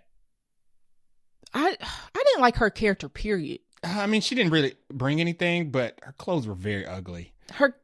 And she was pretty much probably just wearing like a top and pajama pants because she never got out of the chair. She did. She literally sat the whole movie. But they put her in some of the ugliest tops I have ever seen in my life. I understand that the budget for this movie wasn't big, but ugly. You could have just told her to wear her normal clothes. And it seemed like it got worse. Like every scene that we saw her in where the top changed. It's the fact that you were focusing on her blouses and not her actual role. Literally nothing else was happening. Is a sign. Is a sign. Actors we did not like. Everybody else. Ezekiel Sims, who was played by literally everybody else, but like in the order of worst to least worst, I guess would be Ezekiel Sims, who was played by Tahir Rahim. Bad. Real bad. I liked him in Napoleon. He wasn't like a central character, but he was a good like side character. Yeah. Which is why I'm so surprised. Good line delivery in that movie. Here, my God. I don't understand what happened. Some of the worst dialogue and audio replacement I've ever seen in my entire life. If I would have seen this first and then knew he was in Napoleon, I would have been like, you know what? I don't know because. Yeah, this is why it's important to book multiple jobs at once. You already get those contracts signed before one movie that's awful comes out. They can't fire you yet. The line delivery was bad. He didn't really emote. He was monotone the whole movie. The character was just like, what are you doing? Why are you here? Bad. Next worst for me was Dakota Johnson. Dakota Johnson cannot act. She can't. I slept on it. I was like, maybe dry is her thing because some people do dry really well. It's supposed to be funny though. Right. And what made me realize that was that Aubrey Plaza is funny. Does dry very well. And she's funny. But she's actually a good actress. Yeah. Dakota Johnson is not. Unfortunately, she is not a good actress. It was highlighted in this movie because, there's a scene in the movie where she accidentally sideswipes a car. And typically in those scenes, it's kind of funny because they're like, oh, sorry. Or, they're kind of apologizing, but it's kind of funny. You've seen this scene in movies before. She said it and there was literally no inflection in her voice. She does not have the ability to emote. It's like you could shoot her and she would have the same expression. Why did you shoot me? Yeah, that would be her line delivery. What? She started... literally from the very first scene in the movie, I was like, "Oh God, is she not going to inflect her voice this whole time?" And she didn't. And she's like driving an ambulance through heavy New York traffic, and she's emotionless. You can't tell me you don't have a single emotion. Nothing. I get an emotion looking at New York traffic. So could you tell me being in New York traffic as an ambulance and nobody wants to move out of your way? She has zero emotion. She had less emotion than the person in the back of the ambulance who was dying. Johnson felt Cassie's wit, humor, and abrasiveness were balanced with her compassion. Where? Because she was also she one had of no the wit. Worst people in the she planet. had no humor. She was barely abrasive, and there was no compassion. She was awful. She was an awful person. Yes, like Cassie as a character was also awful. As an awful person. Yeah, didn't get that. Didn't get that at all. But we can get into that in the review. I guess after Dakota Johnson would be, it'd be a tie between Isabella Merced and Celeste O'Connor. Okay, who played two of the Spider Women. Or future. I guess we should set this up. The three teenagers that Sydney, Isabella, and Celeste play are not Spider Women yet in the movie. This movie takes place 10 years before they are to become Spider Women. So they're just regular teenagers. Yeah, 10 years before their origins even. This isn't even an origin story for them. Correct. They are literally teenagers with zero powers. Yeah. And zero responsibility. So Isabella Merced and Celeste O'Connor will take the tying spot for that. Isabella Merced has been in a couple things. She was in Transformers The Last Night with Mark Wahlberg. She played the little girl that he adopted for some reason, even though he had an actual daughter. Oh, I didn't know he adopted in that movie. She played Dora the Explorer in the Dora the Explorer movie. Okay. And she also is playing Hawk Girl. Right. In the upcoming superhero Superman Legacy movie. Which should just be called Superhero Legacy because it involves like 20 superheroes. Right. So she's booked. So good for her. Good job signing that contract before this came out because my God, I couldn't imagine getting a cast and directors might have been like, ew, we don't think so. Also good for Celeste O'Connor. The only things that she's been in that I've seen is the Ghostbusters reboot. Oh, that's what she's going to be in. And she'll be in Afterlife as well. Okay. Yeah. Okay, good for her. Good for her. Good for her. So, like we said, she was in Freaky. I didn't even realize that. Freaky is one of my favorite campy slasher flicks. Okay. So, she was in Freaky. So, I'm glad she got work. I am less worried about her after this. Woo, thank God. Thank goodness. And then I guess my bottom category would be who wasn't as offensive. The least offensive? Sydney Sweeney. She wasn't great, but out of that core cast of people, she was the least worst. I would actually swap least worst. I would say Isabella Merced. My order from least worst to worst would be Isabella Celeste. Isabella edged out Celeste by just a minor little touch. Then Sydney, then Dakota, then Tahir. Yeah, I could see Isabella over Sydney only because, and the only reason I could see that is because they gave Isabella less to do. You're right.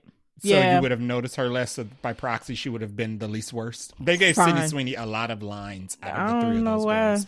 She can't act. That's one of my notes. She can't, but I think because out of the three of them, she's like she does talk the most successful actress currently. She's in the most successful projects. I'll say that. Boom. Euphoria is technically successful. That Anything But You movie is technically successful. It is doing good at the box office. Yeah. She stick to rom-coms. I haven't seen Anything But You, but the fact that it's doing pretty decent at the box office, I'm going to say that's her lane. Sydney Sweeney is also doing Barbarella. Nope, so not seen that. She's unfortunately secured additional work. I mean, good for her. Yeah. I guess. Okay, so anything we want to let's get into our non-spoiler thoughts before we get into spoilers. Sure. Do you have any non-spoiler notes? Dakota's line delivery is awful. We already talked about that. Mm-hmm. Her character, I don't understand. So Cassandra Webb is a paramedic, and we open up the movie with, after we go through like a backstory or whatever, which we can get to. She's a paramedic. She's working with Ben Parker as a paramedic. They're driving around town, saving people or whatever. And they drop off the patient at the ambulance, and a doctor comes out and says, "Oh, your person that you dropped off is doing fine." And she's like, "Who?" And we instantly learn that Cassandra Webb is a jerk. Mm-hmm. And I don't understand why they wrote her to be a jerk. Because she grew up in a foster system. And for anybody that knows, if you grew up in a foster system, you're supposed to be a jerk. You have no social skills. Oh my God. And no human decency. I didn't like it. You don't know what it's like to be raised by a family. So there's there's no way you could understand how to speak to people and children. I did not like the characterization of Cassandra at all. There was no need for her to be rude. There was no redeeming qualities about her. None. Even she spends the whole movie saving these girls, but we still have no answer why. Nope. So she sees visions and she can see when people die. That's great. Yeah. But why are you saving these girls? She literally didn't provide a single reason. None. No. Because Cassandra can see into the future and back and forth and whatever, they do a lot of time jumping from or flash forwards scenes in this movie. Jarring. Mm-hmm. Super jarring. Because they don't announce it. They don't cue the audience to, we're about to switch from the past to the future, to the future, to the past.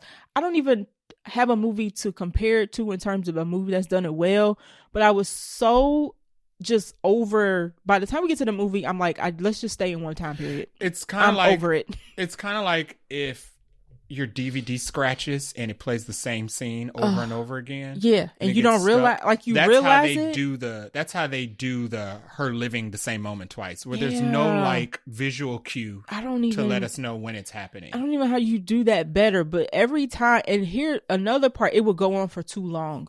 Mm-hmm. So there's a train scene where we meet up with Cassandra meets up with the spider teenagers, but they don't know each other all yet. And one by one, we go through a new flash forward scene where she's seeing them get on. And I'm like, this has been 20 minutes. Yes, Can we move on now? Some of them are seconds before it happens. Yes. Some of them are full scenes. Yeah, minutes. You're going through a full scene all over again. It's kind of some of the moments were like in Final Destination, like the beginning. The opening sequence in Final Destination is always the vision. You're going to see everybody die, and then they're going to do the zoom out of the eyeball, and you're going to have to re-go through it. They kind of did that with a lot of her visions, where it's like, why are you showing us the full sequence again and again and because again. it takes away of the surprise. There's not before we spoil it, there's a big vision she has at the end with the final there's no final battle, but where she has the final standoff against the villain, and she has a vision about we see the whole sequence. I leaned over to you and was like, is that the end of did we just see the end of the movie? Yeah, they showed us the end of the movie and it plays out the exact same way. It wasn't even like it does. They didn't even do anything interesting, like she sees a vision but somebody does something different and throws it off. Yeah. All of her visions were 100% accurate. When they showed you something, it happened. There was no surprises. They literally could have chopped off the last 15 minutes of the movie because we saw it in a vision. And I was like, no, why would you do that? And there were no surprise, nothing. They never tripped her up. No. Or tricked her or made her think that she was going to see something, but she saw it the wrong way. No, it literally happened. Was beat for beat. It happened. She had the most accurate visions ever. Her visions were monotone, just like she was. Yeah. Let's see. Did I have any notes? My second note is Blockbuster. We get a Easter egg. Yeah. She drives past a Blockbuster store. That was cute. In the beginning of the movie. While she's driving the ambulance. My note is Blockbuster, because telling us that it's 2003 in the open title card was not enough. Literally. You had to show us that it is 2003. Hey, guys, we still have stores. Blockbuster. Like, okay, sure. That was literally how Blockbuster looked in Queens in 2003. Yeah. Not anywho. They did the whole, there's no way you can afford this apartment in New York on this salary type of thing. Her apartment was the bomb. Her apartment was amazing on a paramedic salary. Her apartment was not only amazing, but it was huge and it was full of just IKEA furniture. And plants. And she's a paramedic. Yeah. In New York City. With a stray cat. And a nice building. And she has like enough money to feed stray animals. Yeah. That's insane. Yeah. But and the time, by the way. And the time. ADR. Awful. Absolutely awful. Maybe the worst ADR. Hold on, let me get y'all, because y'all might be like, what does ADR mean? Let me get the actual. So ADR stands for automated dialogue replacement. So they will use ADR in movies if after they've done the movie, shot, filmed, and everything, and they go back and replay it, and as they're doing post-production, maybe somebody's voice is too low. Christopher Nolan, there's a running joke that Christopher Nolan does ADR and he turns the volume down so you can't hear what the actors are saying. Christopher Nolan has the worst sound mixing. Instead of getting actors to come back and do things and make it louder. So ADR is when you kind of have an actor come back, reshoot some scenes or redo the voice work because you can't hear what's going on. Now, 99.9% of the time, the voice matches up with the actor. In this particular movie, they said, for what? Yeah. Why? Why does the lips need to move with the voice that you're hearing coming out of the movie screen? Why did the lips need to move at all?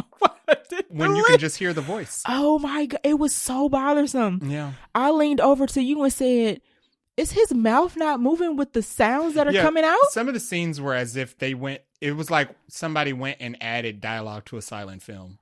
He clearly wasn't talking. If you ever watch dubbed anime, or anything dubbed in a different language, the language is not going to match up with the voice because the actor is speaking in a different language and you're watching it in English. Obviously, the mouth and the sound aren't going to match. But if they're both English, they should match. For some reason, to hear Raheem's scenes, like just his lips did not match his talking. And it was so jarring, and it bothered me so much. It was so bad. Tahir Rahim has an accent. He's French. He sounded fine in Napoleon. He sounded fine in Napoleon, and his ADR was him. It wasn't like they did ADR with somebody else who didn't have... Because they've done that before. They do that in movies with people who have really thick accents. They'll do ADR with somebody else to make it clear it wasn't his accent. No. It was the dialogue. They replaced... You could clearly tell that they did not like the dialogue in the scene. And they decided to replace the dialogue with something else that they recorded after they filmed it. So bad. Because his sentences were not as long. His speaking lines were not as long as what he was saying, which means he was saying something completely different than what he was when they filmed it. And I don't understand why, I'm not placing blame on blame. Well, not on him. Right. Not on him. Somebody's got the studio. I'm placing blame on the studio because why would you put out work that looks like this. Because you disrespected my time if you go have this man talking and his voice not match up. And there were literal scenes where you see like the back of his head or something where you can tell he's doing a voiceover and he ain't in a room. Yeah, so if you watch an X-Men movie, for example, and you're watching a scene and you can tell when the people in the room are talking, and you can tell when Charles is doing his psychic talking, right? Or right. Gene is doing their in the head voice. Or you watching like Charlie's Angels, you can tell when all the angels are in the room, and you can tell when the voice is coming from the phone from Charlie. Or monologue voice, like you can tell inner monologue voice is louder or different at a different tone than speaking voice. And he didn't have an inner monologue, so they would mix like his in the room voice when they clearly are using what they filmed in the moment, and they're mixing it with what they filmed in a booth. So the audio is going like all like I want to see the audio wavelength on this because it's all over the place in this movie. Imagine you are talking to somebody in person and it sounds like they are in your skull. Or they sound like they are shouting in an empty football stadium. Yeah. And you'd be like, why you sound like that? It's like listening and you standing in front of me. It's like Pinocchio talking to Jiminy Cricket when he's inside him and when he's outside of him. It was bad. It was so bad. Yeah. It was specifically bad for Tahir. I didn't really catch it on as the other characters as much. I bet you if we watched it again, we would catch it more often. It was really bad. I actually blame Cheryl because I did not notice. Oh, what? Until she leaned over and said, "Is something wrong with his mouth?" I was like, "What do you mean?" So then I looked and was like, "Oh." I was so bothered. I noticed the ADR, but I just didn't know he was saying something completely different than what he was saying. It's their fault for literally zooming in on that man's face and his mouth was moving and the words wasn't matching. And I'm like, what is going on right now? Speaking of zooming, my God, the camera work in this movie was worse than Snake Eyes. The camera work matched with the horrible transitions of time jumping. Just bad. They did the crash zoom thing where they show you. Zack Snyder does this a lot in Superman, Man of Steel, where you see a scene and then it zooms in to a specific point. They did that a lot, where it was like a wide shot and they like shaky cam zoom in really quick. It's almost as if they didn't want to show you nothing was happening, so they had to zoom in on this one particular thing to go, there's a bunch of nothing happening, so just focus here. Focus right here. There were no continuous shots in this movie. Everything no long takes. Everything was cut. All the action was a mix of 20 cuts with 20 crash zooms. Yep. And they did like monologue tone. They did like the iPhone filter thing where it blurs out everything in the background so you can only focus on the one person. Yeah, the portrait shot. The portrait, yeah. They did a lot of portrait shots. Yeah. In all the action scenes. All the action sequences were like the few that we got. The few that we got were not very good. Yeah, it was it was like dizzying almost. Because as you said, nothing happened in this whole movie, like for real. If we being for real, like nothing happened in this movie. My other note says Tahir Rahim's character, what's his real character's name? Ezekiel, had no shoes on the whole movie. Barefoot. The man had full suit and tie, bad ADR, and no shoes. And they never explained no explanation as to why he was walking around barefooted in Queens, New York. Outside. He was on the train, no shoes. No shoes, and we didn't know Never why. explained it. It was almost like they forgot to. Well, no. Did they forgot to CGI his shoes on? Why was he filming without shoes? What was the plot reason for him to have no shoes? They never explained. Never explained why he had no shoes on. And every time we saw it, I was bothered. And nobody asked. And nobody you live in New York. Yeah. You mind your own business. You see weird things all the time in New York. But somebody's going to ask why you ain't got no shoes on. No. That's weird. My next non-spoiler note was they're trying to do the evil Spider-Man thing, but he has no powers. He was super strong, right? That was it. The only powers Ezekiel Sims has is wall climbing and moderate super strength. Oh, yeah. He's not like Captain America strong. No, not at all. Now that you say that he didn't have any powers, why do you even have a suit on? That was my next note. What was the suit for? And where did he get it from? And why was the suit clearly a reference to Spider-Man in a universe Spider-Man doesn't exist? They never mentioned the word Spider-Man the whole movie. They said Spider-People. Which was stupid. Worse. Right. Which is worse, but we'll get to them in the spoiler notes. But yeah, his whole... I just didn't understand. Why do you need to adopt a persona? There no superheroes in this universe. It's just, you are literally starting the trend. And nobody else knew, like, he wasn't, kind of how some superhero movies where the villain is known. There might not be a hero yet, but the villain been wreaking havoc for however long already. He wasn't. Nobody knew that man. He was low key. He was the man with no shoes. Literally. Yeah. That's it. He created this whole persona for no reason to hunt these girls down when it was even less and it's so weird because the train sequence that's spoiled in the trailer. It shows him flipping shoeless on the train in a business suit, just killing the girls, not in a super suit. In the movie, that happens, but it's a vision, so it doesn't happen. Right. But then he changes into the super suit, and it was like, you were totally fine killing these girls with full face reveal. Why did you suit up to chase them through the subway? And it's not like the suit gave him powers. And the suit didn't give him powers. So... And he didn't even have Spidey sense. Nope. Which is like the most important... He had nothing. Spider-Man power. Useless. There are so many times where he was caught off guard and smacked and hit with something. Like, you have no spider sense? He should have been dead the first time he got whatevered. Is there anything else non-spoilery that's worth it? Let's see. This is just a long episode of That's So Raven, which it is. That's So Raven did it better. Much better. They borrowed, whatever. Cassandra has a stray cat that she lets come in and drink milk out of her apartment. And she says, us strays got to stick together. It reminded me of the Batman when Catwoman was like, I got a thing for strays. I was like, y'all couldn't even come up with an original stray line. That's Catwoman's thing. Catwoman's whole thing is taking in stray cats. Catwoman. Cassandra Webb is a spider person. They do play a song from the Catwoman movie in this movie. They do. You recognize it. I didn't even recognize it. Yeah, because it was one of... I was trying to see if it was deliberate. And it might have been deliberate because Catwoman came out in 2004. This movie is supposed to be set in 2003. Yeah, there's supposed to be a lot of references. So they used the song because it was probably popular in 2004 when Catwoman came out. But I like to think that whoever was doing the audio for this movie was like, I'm going to put in this Catwoman Easter egg for people who might identify it to show them that this is a horrible movie.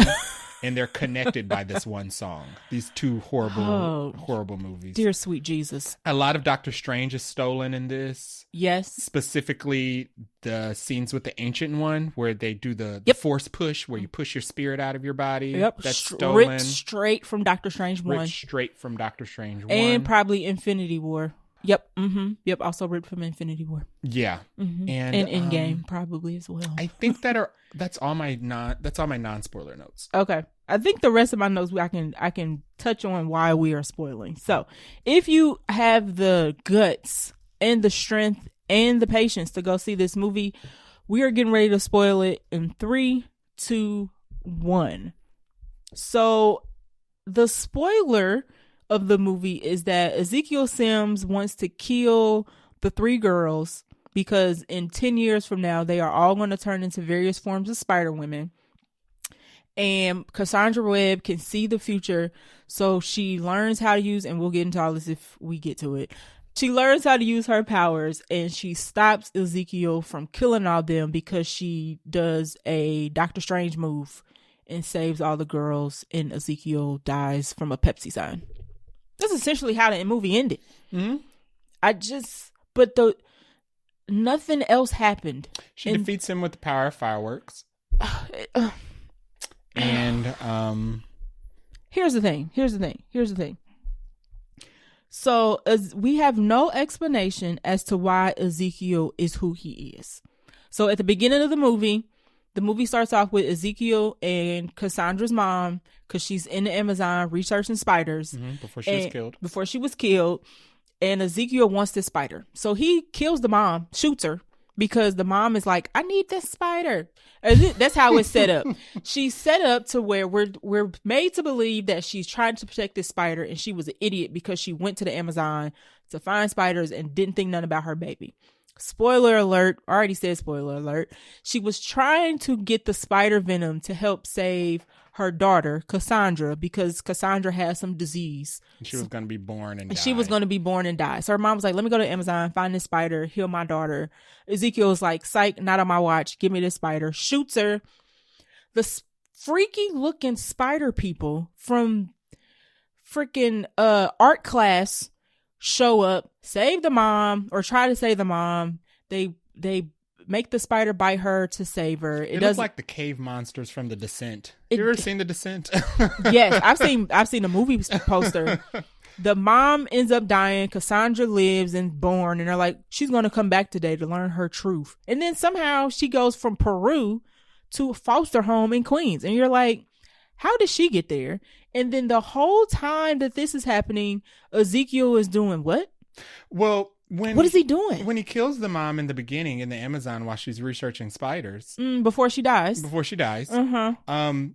He's struggling with her to get the spider before he shoots her. And we don't know what her motivation for keeping the spider is. You're right. At that point in the movie, we don't know. We know she's clearly out here for something important. Yes. Because she's pregnant, researching spiders in Amazon before she died. Yeah.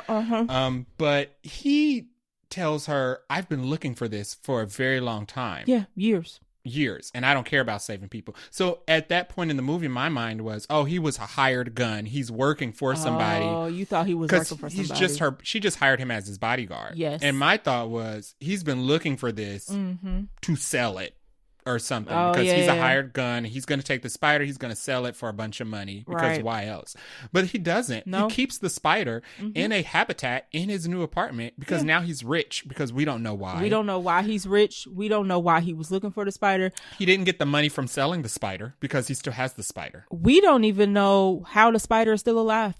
Because Cassandra is 20-something by the time she grows up in this movie? Spiders don't live that long. Okay, this is a super spider. Fine. But how are you feeding this thing? Yeah, exactly. What are you feeding it? Crickets? It doesn't live because it exists. It lives because it is an animal and has to survive on things. So we get no backstory to Ezekiel Sims. And why keep it alive? It bit you. You clearly have the powers.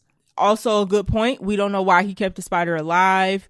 There's Jill Hennessy shows up because she is a person who works for, so he seduces an NSA agent so he can get to the NSA supercomputer surveillance stuff. Poor Claire Kincaid. She can't catch a break. He kills her, basically. He gets what he needs from her, which is a password. Kills her. This is where girl in the chair shows up so she can help use all the surveillance cameras that the NSA has to find these 3 girls. Because, and I want to remind everybody listening, what? This is 2003. Yes. So the NSA has had this technology. I mean, sure. I'll buy for the last 21 years. The NSA has already had the best Google spy cams that could have ever existed. You know who didn't know that? And face recognition. You know who didn't know that? Who? Every other movie that came out in 2003. I didn't know that the NSA had that technology. It was just a cheap Ezekiel jump. Sims did. Yeah, it was there to progress the plot. It was. Because otherwise they would have had no way of finding these girls. Right. So my biggest qualm was, outside of the horrible voiceover and ADR, was that we had no backstory as to why Ezekiel existed. I know that he wanted to kill the girls because they kept popping up in the dream, but it was just kind of like, we have no idea who this man is. Who are you? Who is this man? Why are you trusting this? Why are you trusting this random dream? That was my question. And the girl in the chair was like, oh, I didn't know we were trying to get teenagers. He was like, yes, I've got to kill teenagers. We're killing teenagers? Yeah. We're okay with that? The vision, and that was another issue that I had. So he has a vision. Well, not even a vision. He has dreams. Yes, because he has a dream. He got bit by the scarlet spider, I guess voluntarily, somewhere off screen. Because we see him steal the spider, and then now we know he has powers. Mm-hmm. And which is strange because in all the other Spider-Man lore, once the spider bites you, it dies. Not this spider. Not this spider. Not this 20-year-old spider. The spider bites you and thrives. So anyway, as long as you keep it in a habitat. But in New York City, he has these dreams about these 3 girls who kill him, who are dressed as spiders. We don't know why they kill him. Nope. We don't know why they go after him. We don't know what other crimes he has committed other than shooting a pregnant woman in the Amazon while she's researching spiders and she dies. Yep.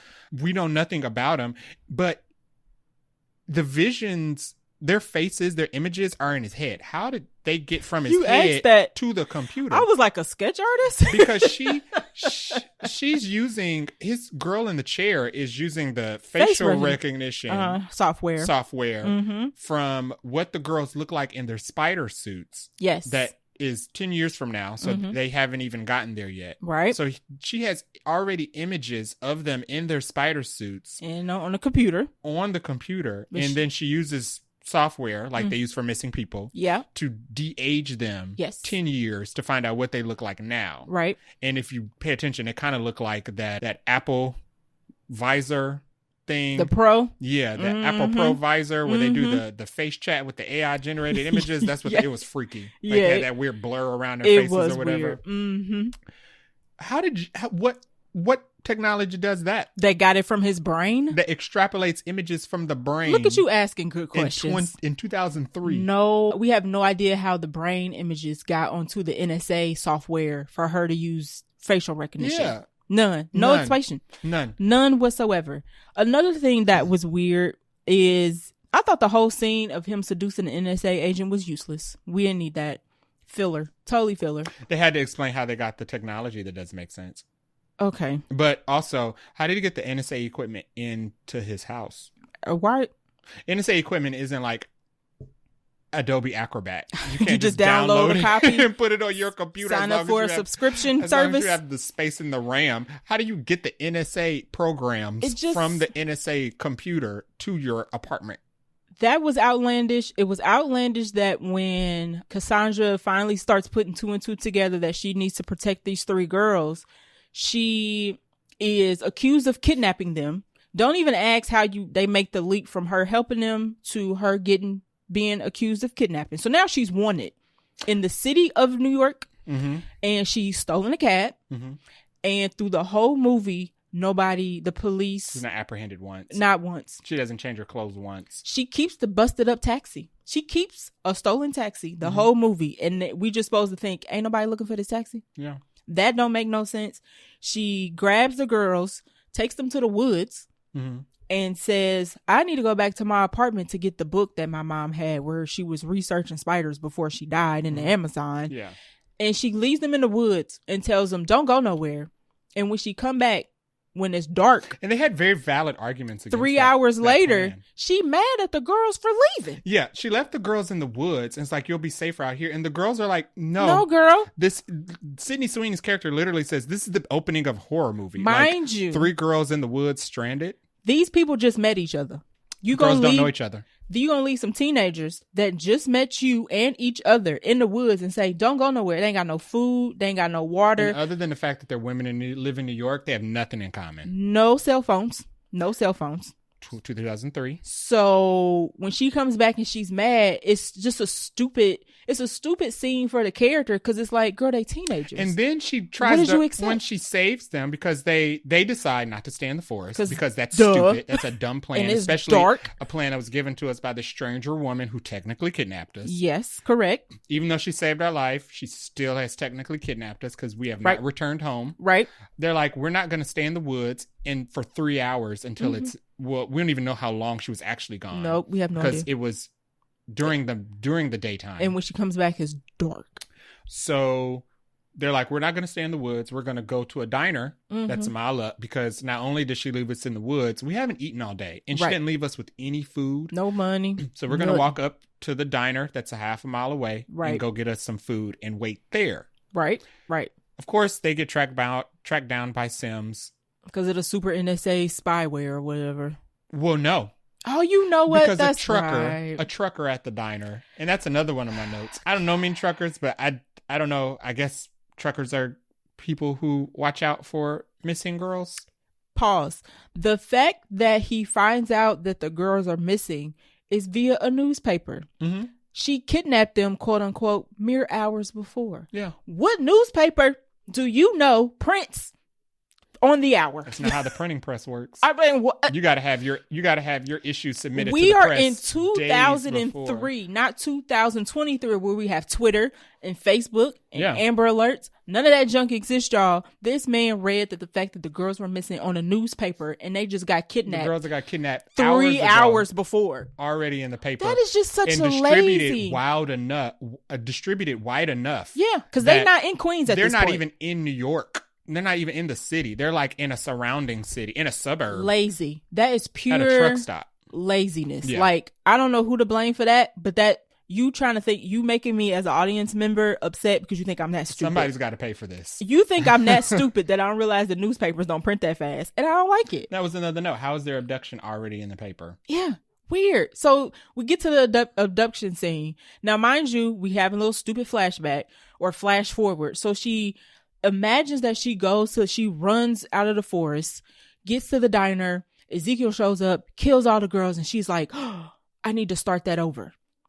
So she starts over, like the whole situation starts over. She drives to the diner, but somehow her driving to the diner takes longer than her running to the diner. Yeah, she still gets there after. Houseway. How does driving a car to a diner? Well, she was stuck behind the truck, the Final Destination truck that had the logs on it. No excuse. There's no excuse of why it took her 20 minutes to drive to the diner and 5 minutes to walk to the same place. The truck. Okay. Okay. So we get to the diner.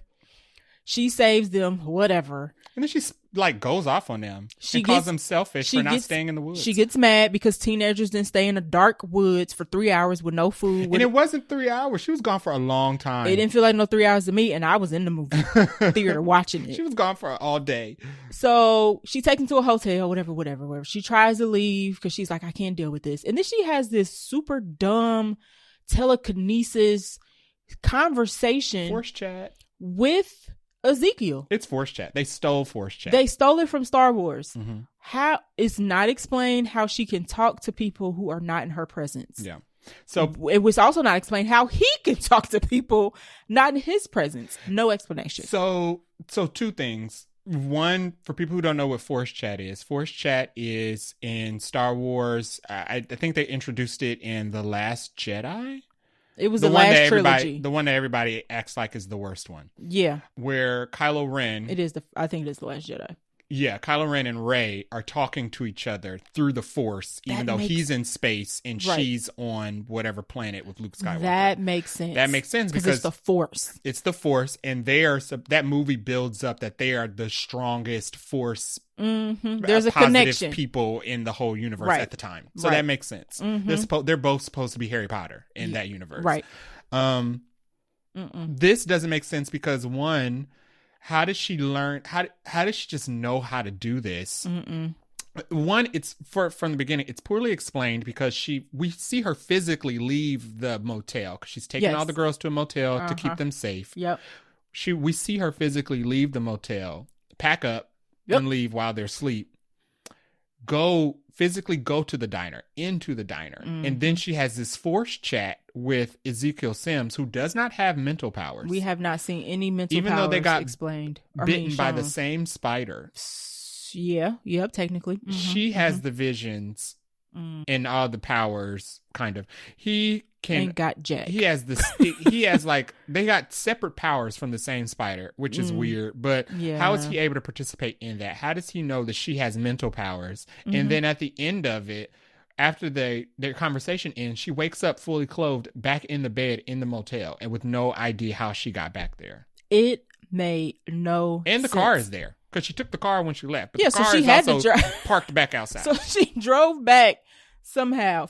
Maybe the Force Ghost can drive. It made no sense. And then after that, they do this whole, she's like, I gotta go back to my roots. No, whoa, before that. What was before that? Before that, we get the extended scene of them learning CPR, them learning chest compressions.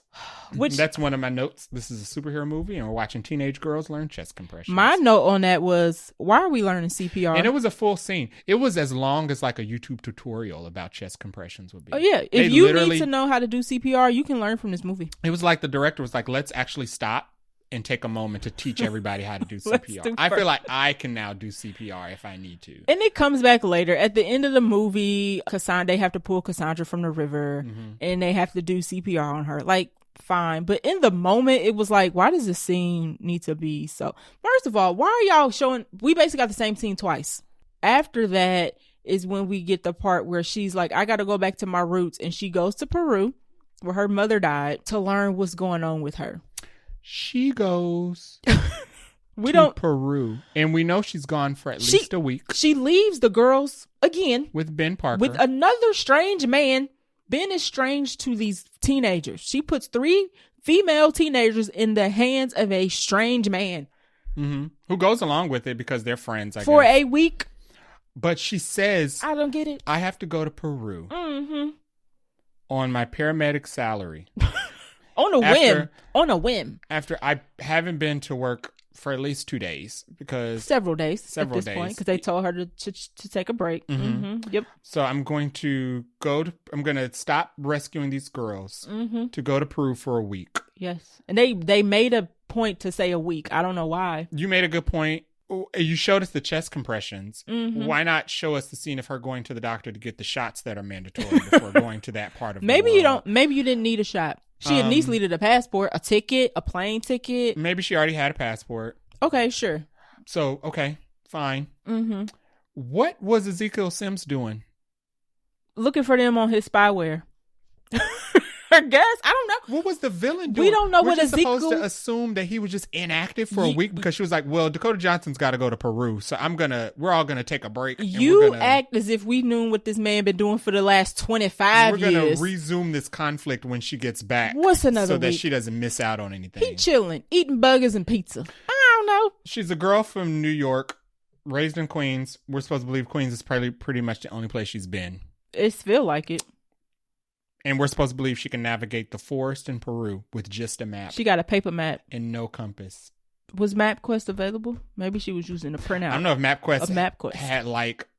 forest layout? Yeah, for Peru. I don't know if they had the layout for the spider people. She's literally able to navigate the Amazon jungle in Peru by herself with a piece of paper before the ancient one shows up. No compass. It's 2023. Smartphones. Yep. iPhone is not what it was. She's in a regular tank top and jeans. Yeah. If anything, she has an iPod with the spindly wheel. That's how advanced technology is. There's no like compass app. She don't even have a hat on to protect her from the sun. No. That's how you know it's fake. Yeah. Because the homegirl would have needed some shade. She's just in Peru on the bus with like...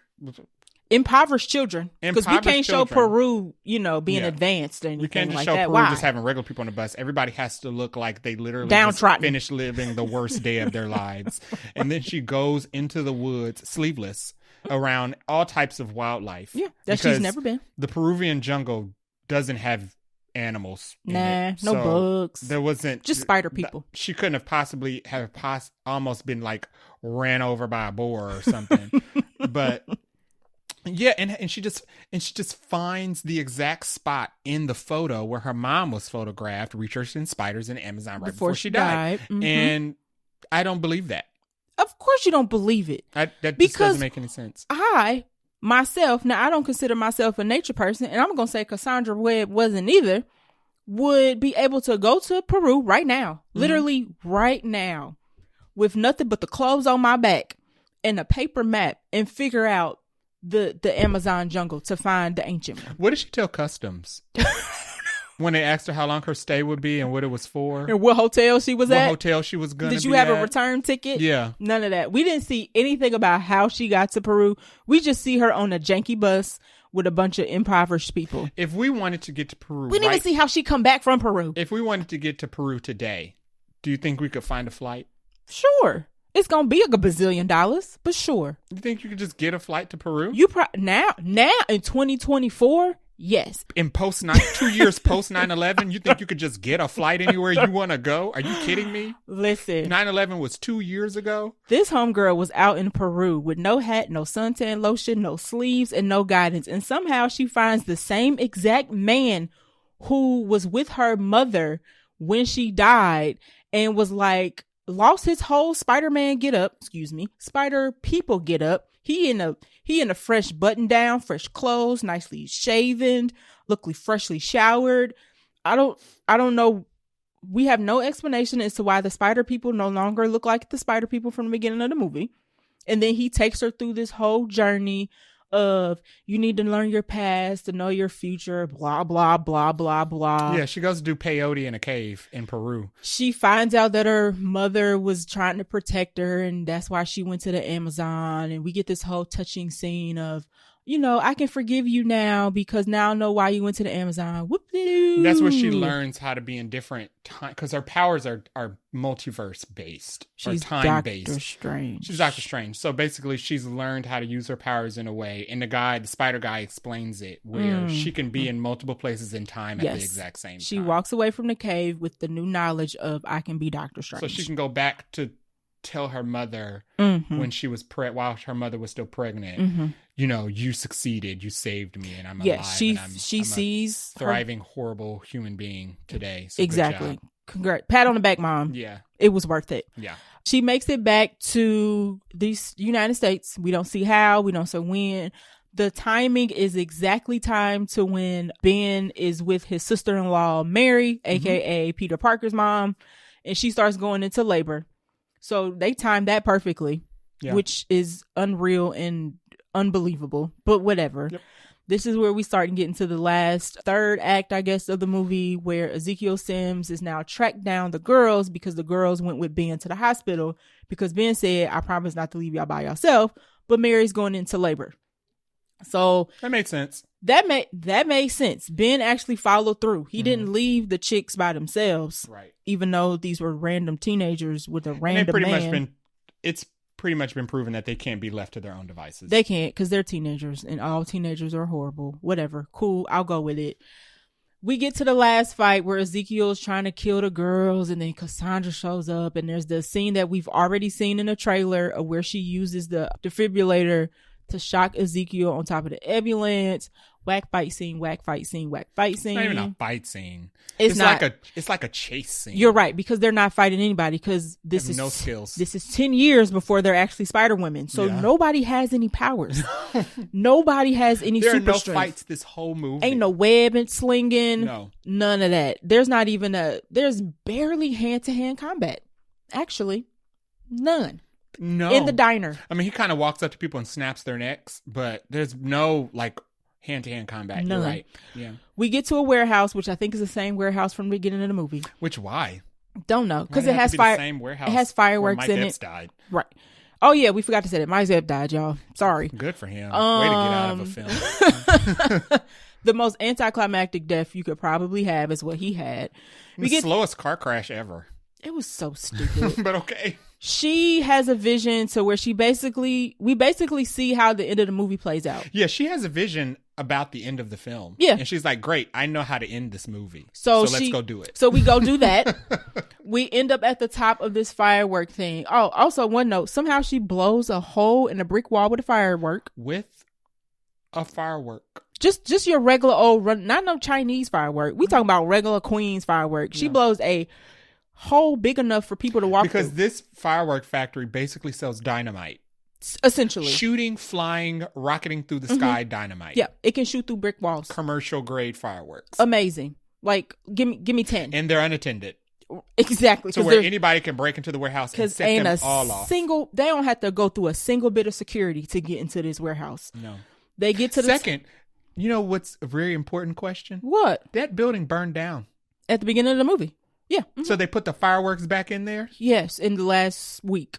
While she was gone, they put the fireworks back in the burnt down building. Why did the building burn down in the beginning? We don't have any clue. Probably because of the freaking fireworks. Why are you asking good questions? So why would you put the fireworks back into the building that just burned down unattended?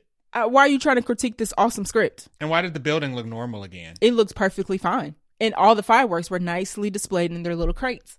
So they get to the top of the building.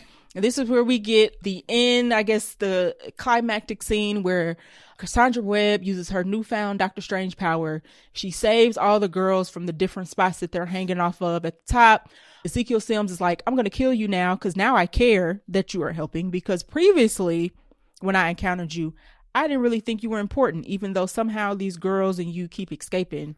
you're not important Even to though me. you keep stopping me from killing these girls. When my girl in the chair tries to give me the scoop on you, I tell her I'm not interested in her. Yes. The girl who is the the walking, adult. talking obstacle. The one adult amongst the crowd you don't care about. Stopped me on multiple occasions. Yeah. I'm not interested in learning that she is the daughter of the woman that I thought I murdered in the Amazon while she was researching spiders before she died. Yeah, don't care about that little tidbit. But finally, at the end of the movie, by the time we're in the last 5 minutes of the movie, he does care. Tries to kill her.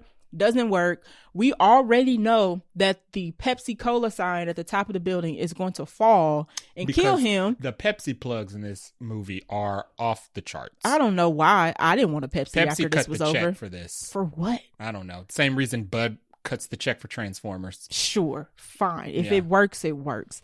We already know that the Pepsi sign is going to fall apart and kill Ezekiel because, newsflash, she already had this flash 5 minutes ago and they showed it to us prematurely.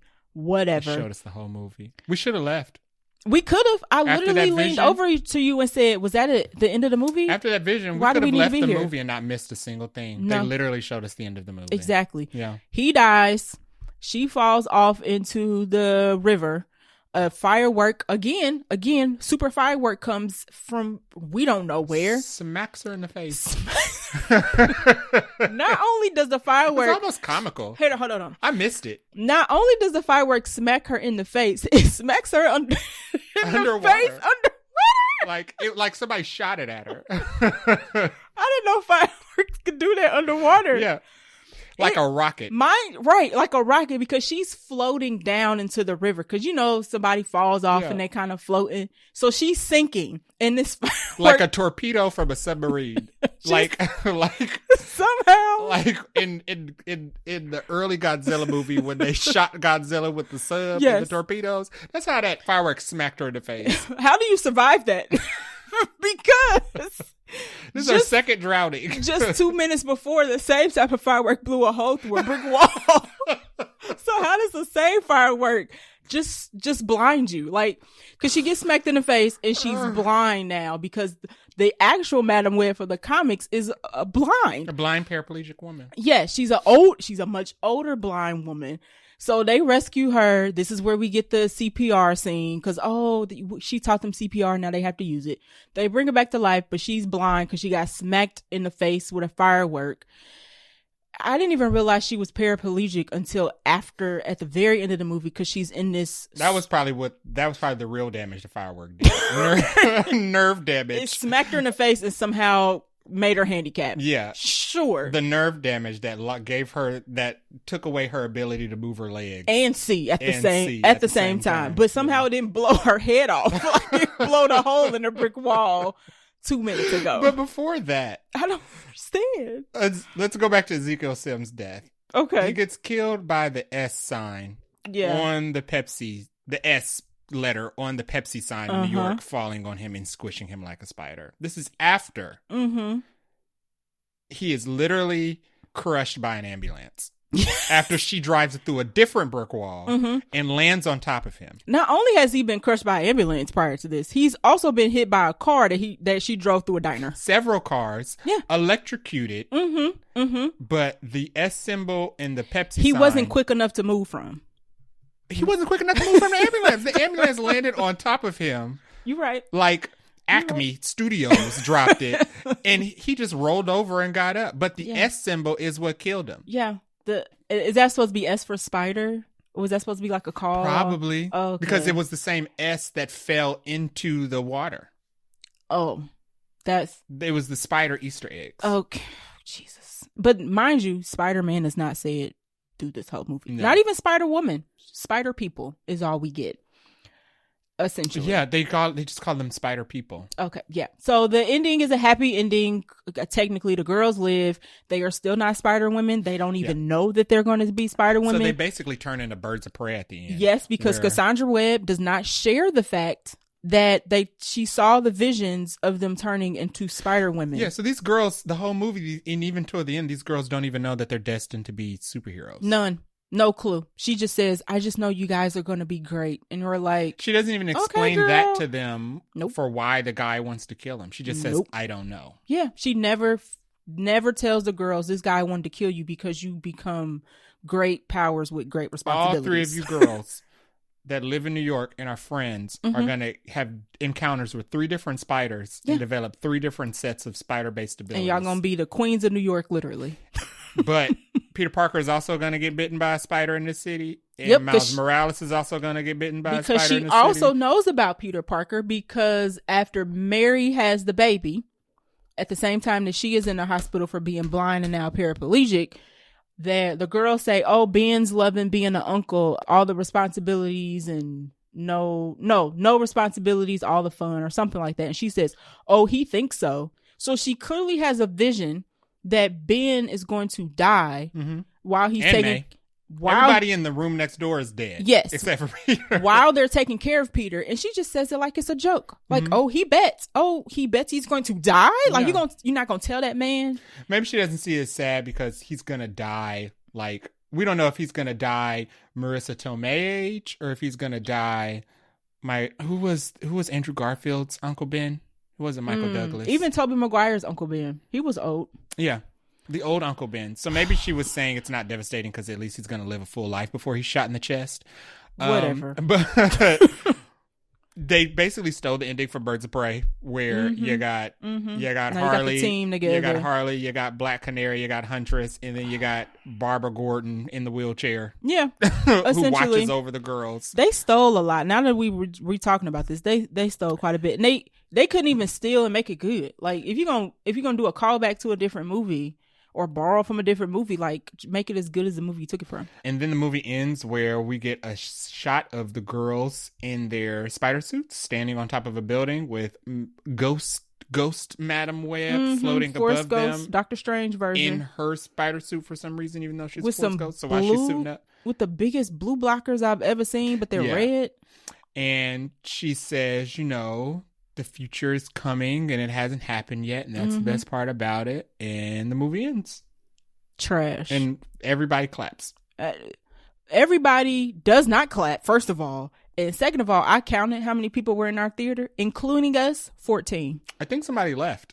Because you had said that you thought somebody else was in the row. But then when the lights came back on, we were the only people in the row. I bought our tickets. When I bought our tickets, there were occupied seats, so I had us kind of sitting off center because people were sitting in the center. We are the only people in our row.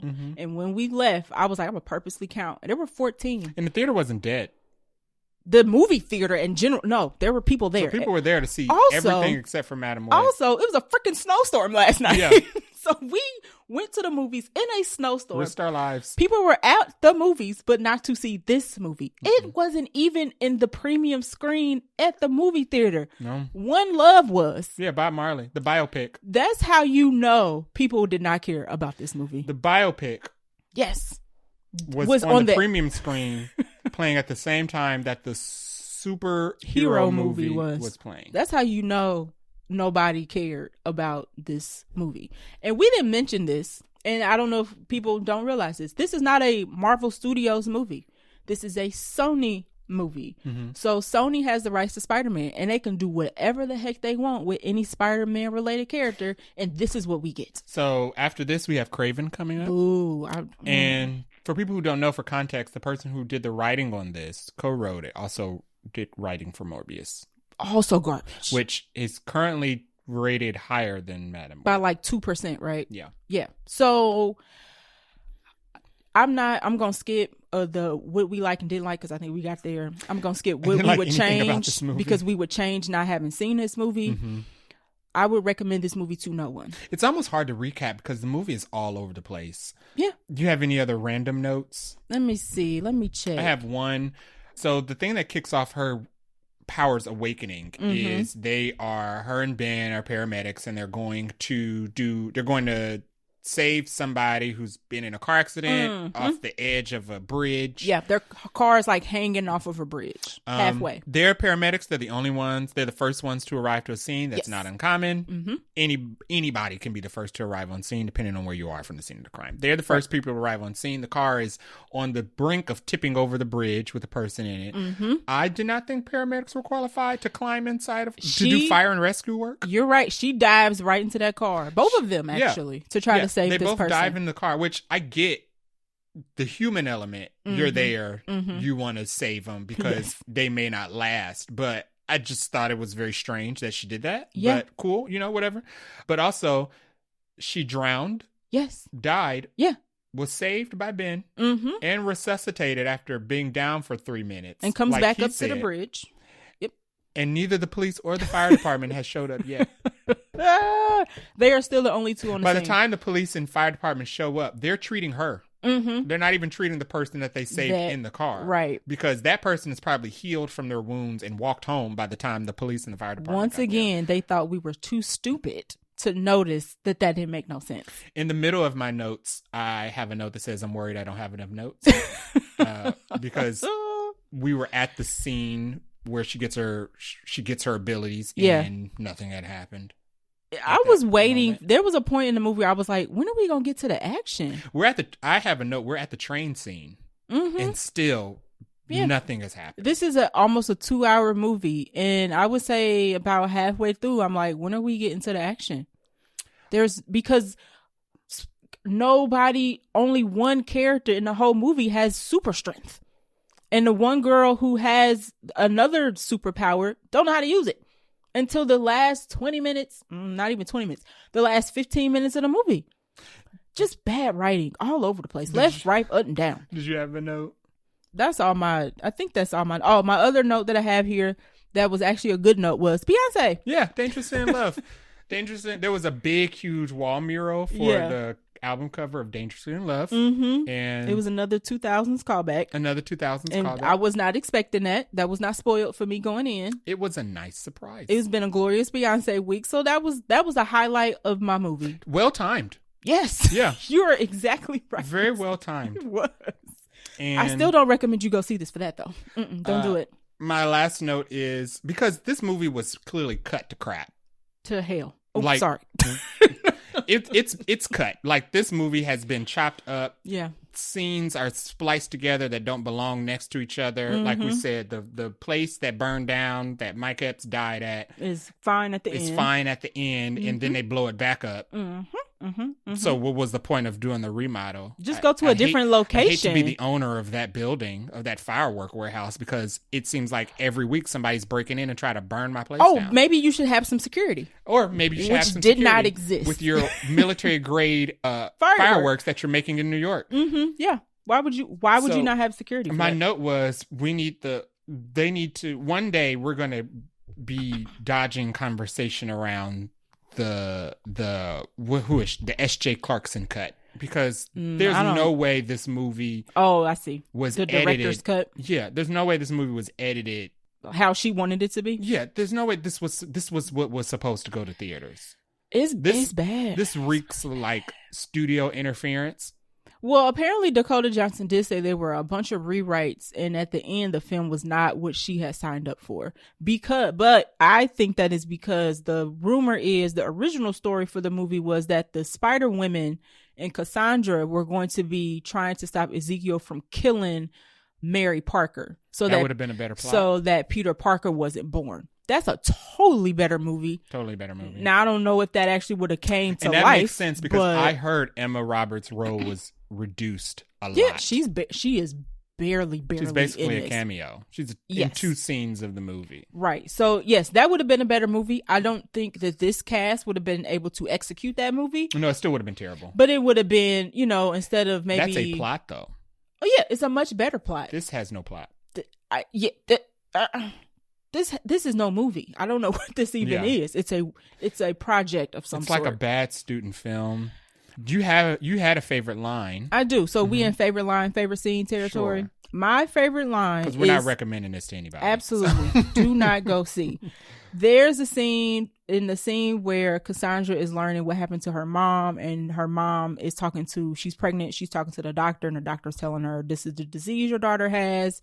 And her mom is like, well, what's the plan? Like, how are y'all going to help me? Yeah. She's like, I'm going to go to Amazon. I'm going to Amazon. And the doctor's like, I don't recommend you you travel with this late stage of pregnancy. She's like, well, what are y'all offering me besides tissues? That was good. Because she like, my unborn baby is dying and y'all ain't helping me out. I'm about to do my own thing. Y'all just telling me to go home and just prepare for stillbirth. Right. What kind of... She was like, what is you offering me besides tissues? Yeah. And the way she delivered it was just fire. So that was my favorite line. I don't have a favorite scene.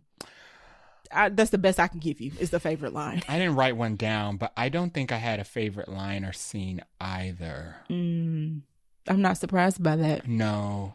Yeah. What about when she... My favorite scene is when she walked around the corner. Okay. And we saw the Beyonce mural. Okay. And I totally didn't expect it. There you go. And that actually woke me up. That livened me up. Because Right. I was like, Dangerously in Love. I was like, hey. There's so much Beyonce right now on the airwaves. Unexpected, anything unexpected from her or that has her in it. And I'm going to give Beyonce credit for that because she is a marketing genius. She is. And she knew that there's no way she didn't know she was going to be included in this. Correct. Oh, maybe she and timed she planned this. That, yeah. Uh-huh. She planned this rollout. The queen that she is. Yeah. She said, 23 years into my career, I'm going to remind people where I started. I love it. That is purposeful. That's dangerous. We calling it. So good for her. Good job, Beyonce. Final words about the movie and our rating. Worth the theater. Just a movie and wait for streaming, or save your time. Don't bother watching. I've been trying to decide on. Do you have a decision to make between these options? No. Oh. I was like, we should do something fun for our rating because we don't do stars, right? And we don't have like a cool nickname or anything like that. So I'm good. I thought it was funny. I'm gonna rate them by 0 to 5 Nicole Kidmans. Okay. Because I love Nicole Kidman's AMC movie commercial. That ended up being a hit. Her AMC commercial is legendary at this point. It is. Heartbreak feels good in a place like this. Yeah. Mm-hmm. So I'm gonna rate it on the scale of Nicole Kidman's, and I'm gonna give this 0 Nicole Kidmans. I don't think Nicole Kidman will go see this. I don't. Can you give less than 0? No, because you just don't show up. Okay, so 0 Nicole Kidmans means 2 zeros. Then 0 Nicole Kidmans means she didn't show. Okay. 1 Nicole Kidman means she came alone. Okay, and all then right. 1 through 5 Nicole Kidmans is she brought friends. Okay. So 5 would be like she brought the whole family. Yeah. So 5 Nicole Kidmans would be like Nicole went to go see it and she brought her friends. Okay, friends and family. Yes. Got you. Okay, so 0. She didn't Nicole even. Kidman. She didn't see this movie. Nope. Negative. Yeah. If I could do Nicole Kidman didn't know this movie existed, I would, if that was an option. Yeah. Okay. That. So that is our review for Madam Web, y'all. Don't watch it. We took the bullet for you. Yeah. So you're welcome. This isn't even, I like good. I've said multiple times I like good bad movies. There are good bad movies. And there are some movies that are so bad you have to see just so you can be a part of the conversation. It's okay to miss this conversation. You don't have to watch this. Don't watch this because it's like one of those things where everybody's talking. It's not like Morbius where it's like everybody's talking about how bad this is. Let me watch it so I can be in on the joke. You don't worry about it. It's not even, there's no moments of enjoyable in this movie. No. We went to go see this yesterday, Friday, which was the technical opening night. No, technically Wednesday is. This is just his first weekend. First big opening night. Yeah. Where people are actually going to leave their house to go see this movie. Yeah, more people probably saw it today than Wednesday for sure. Because whoever left their house on a Wednesday saw this and still had to go to work the next day. $6 million worth of people. So bad for you. Yeah. But we went to go see this Friday. And by the time we got out of the theater, there were already compilations of the worst scenes in the movie. Yep. On Twitter. Yep. Or like there were compilations of all of Dakota Johnson's line deliveries.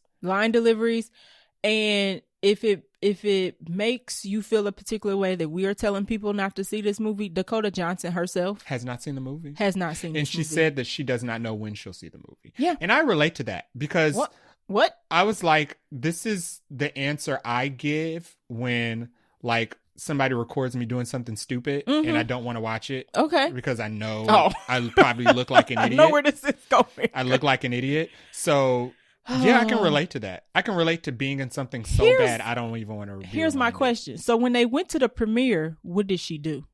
Did she leave? She didn't go. You know who did go? They were all filmed. They were all pictured together at the premiere together. The whole cast. You know the only person who went to that premiere?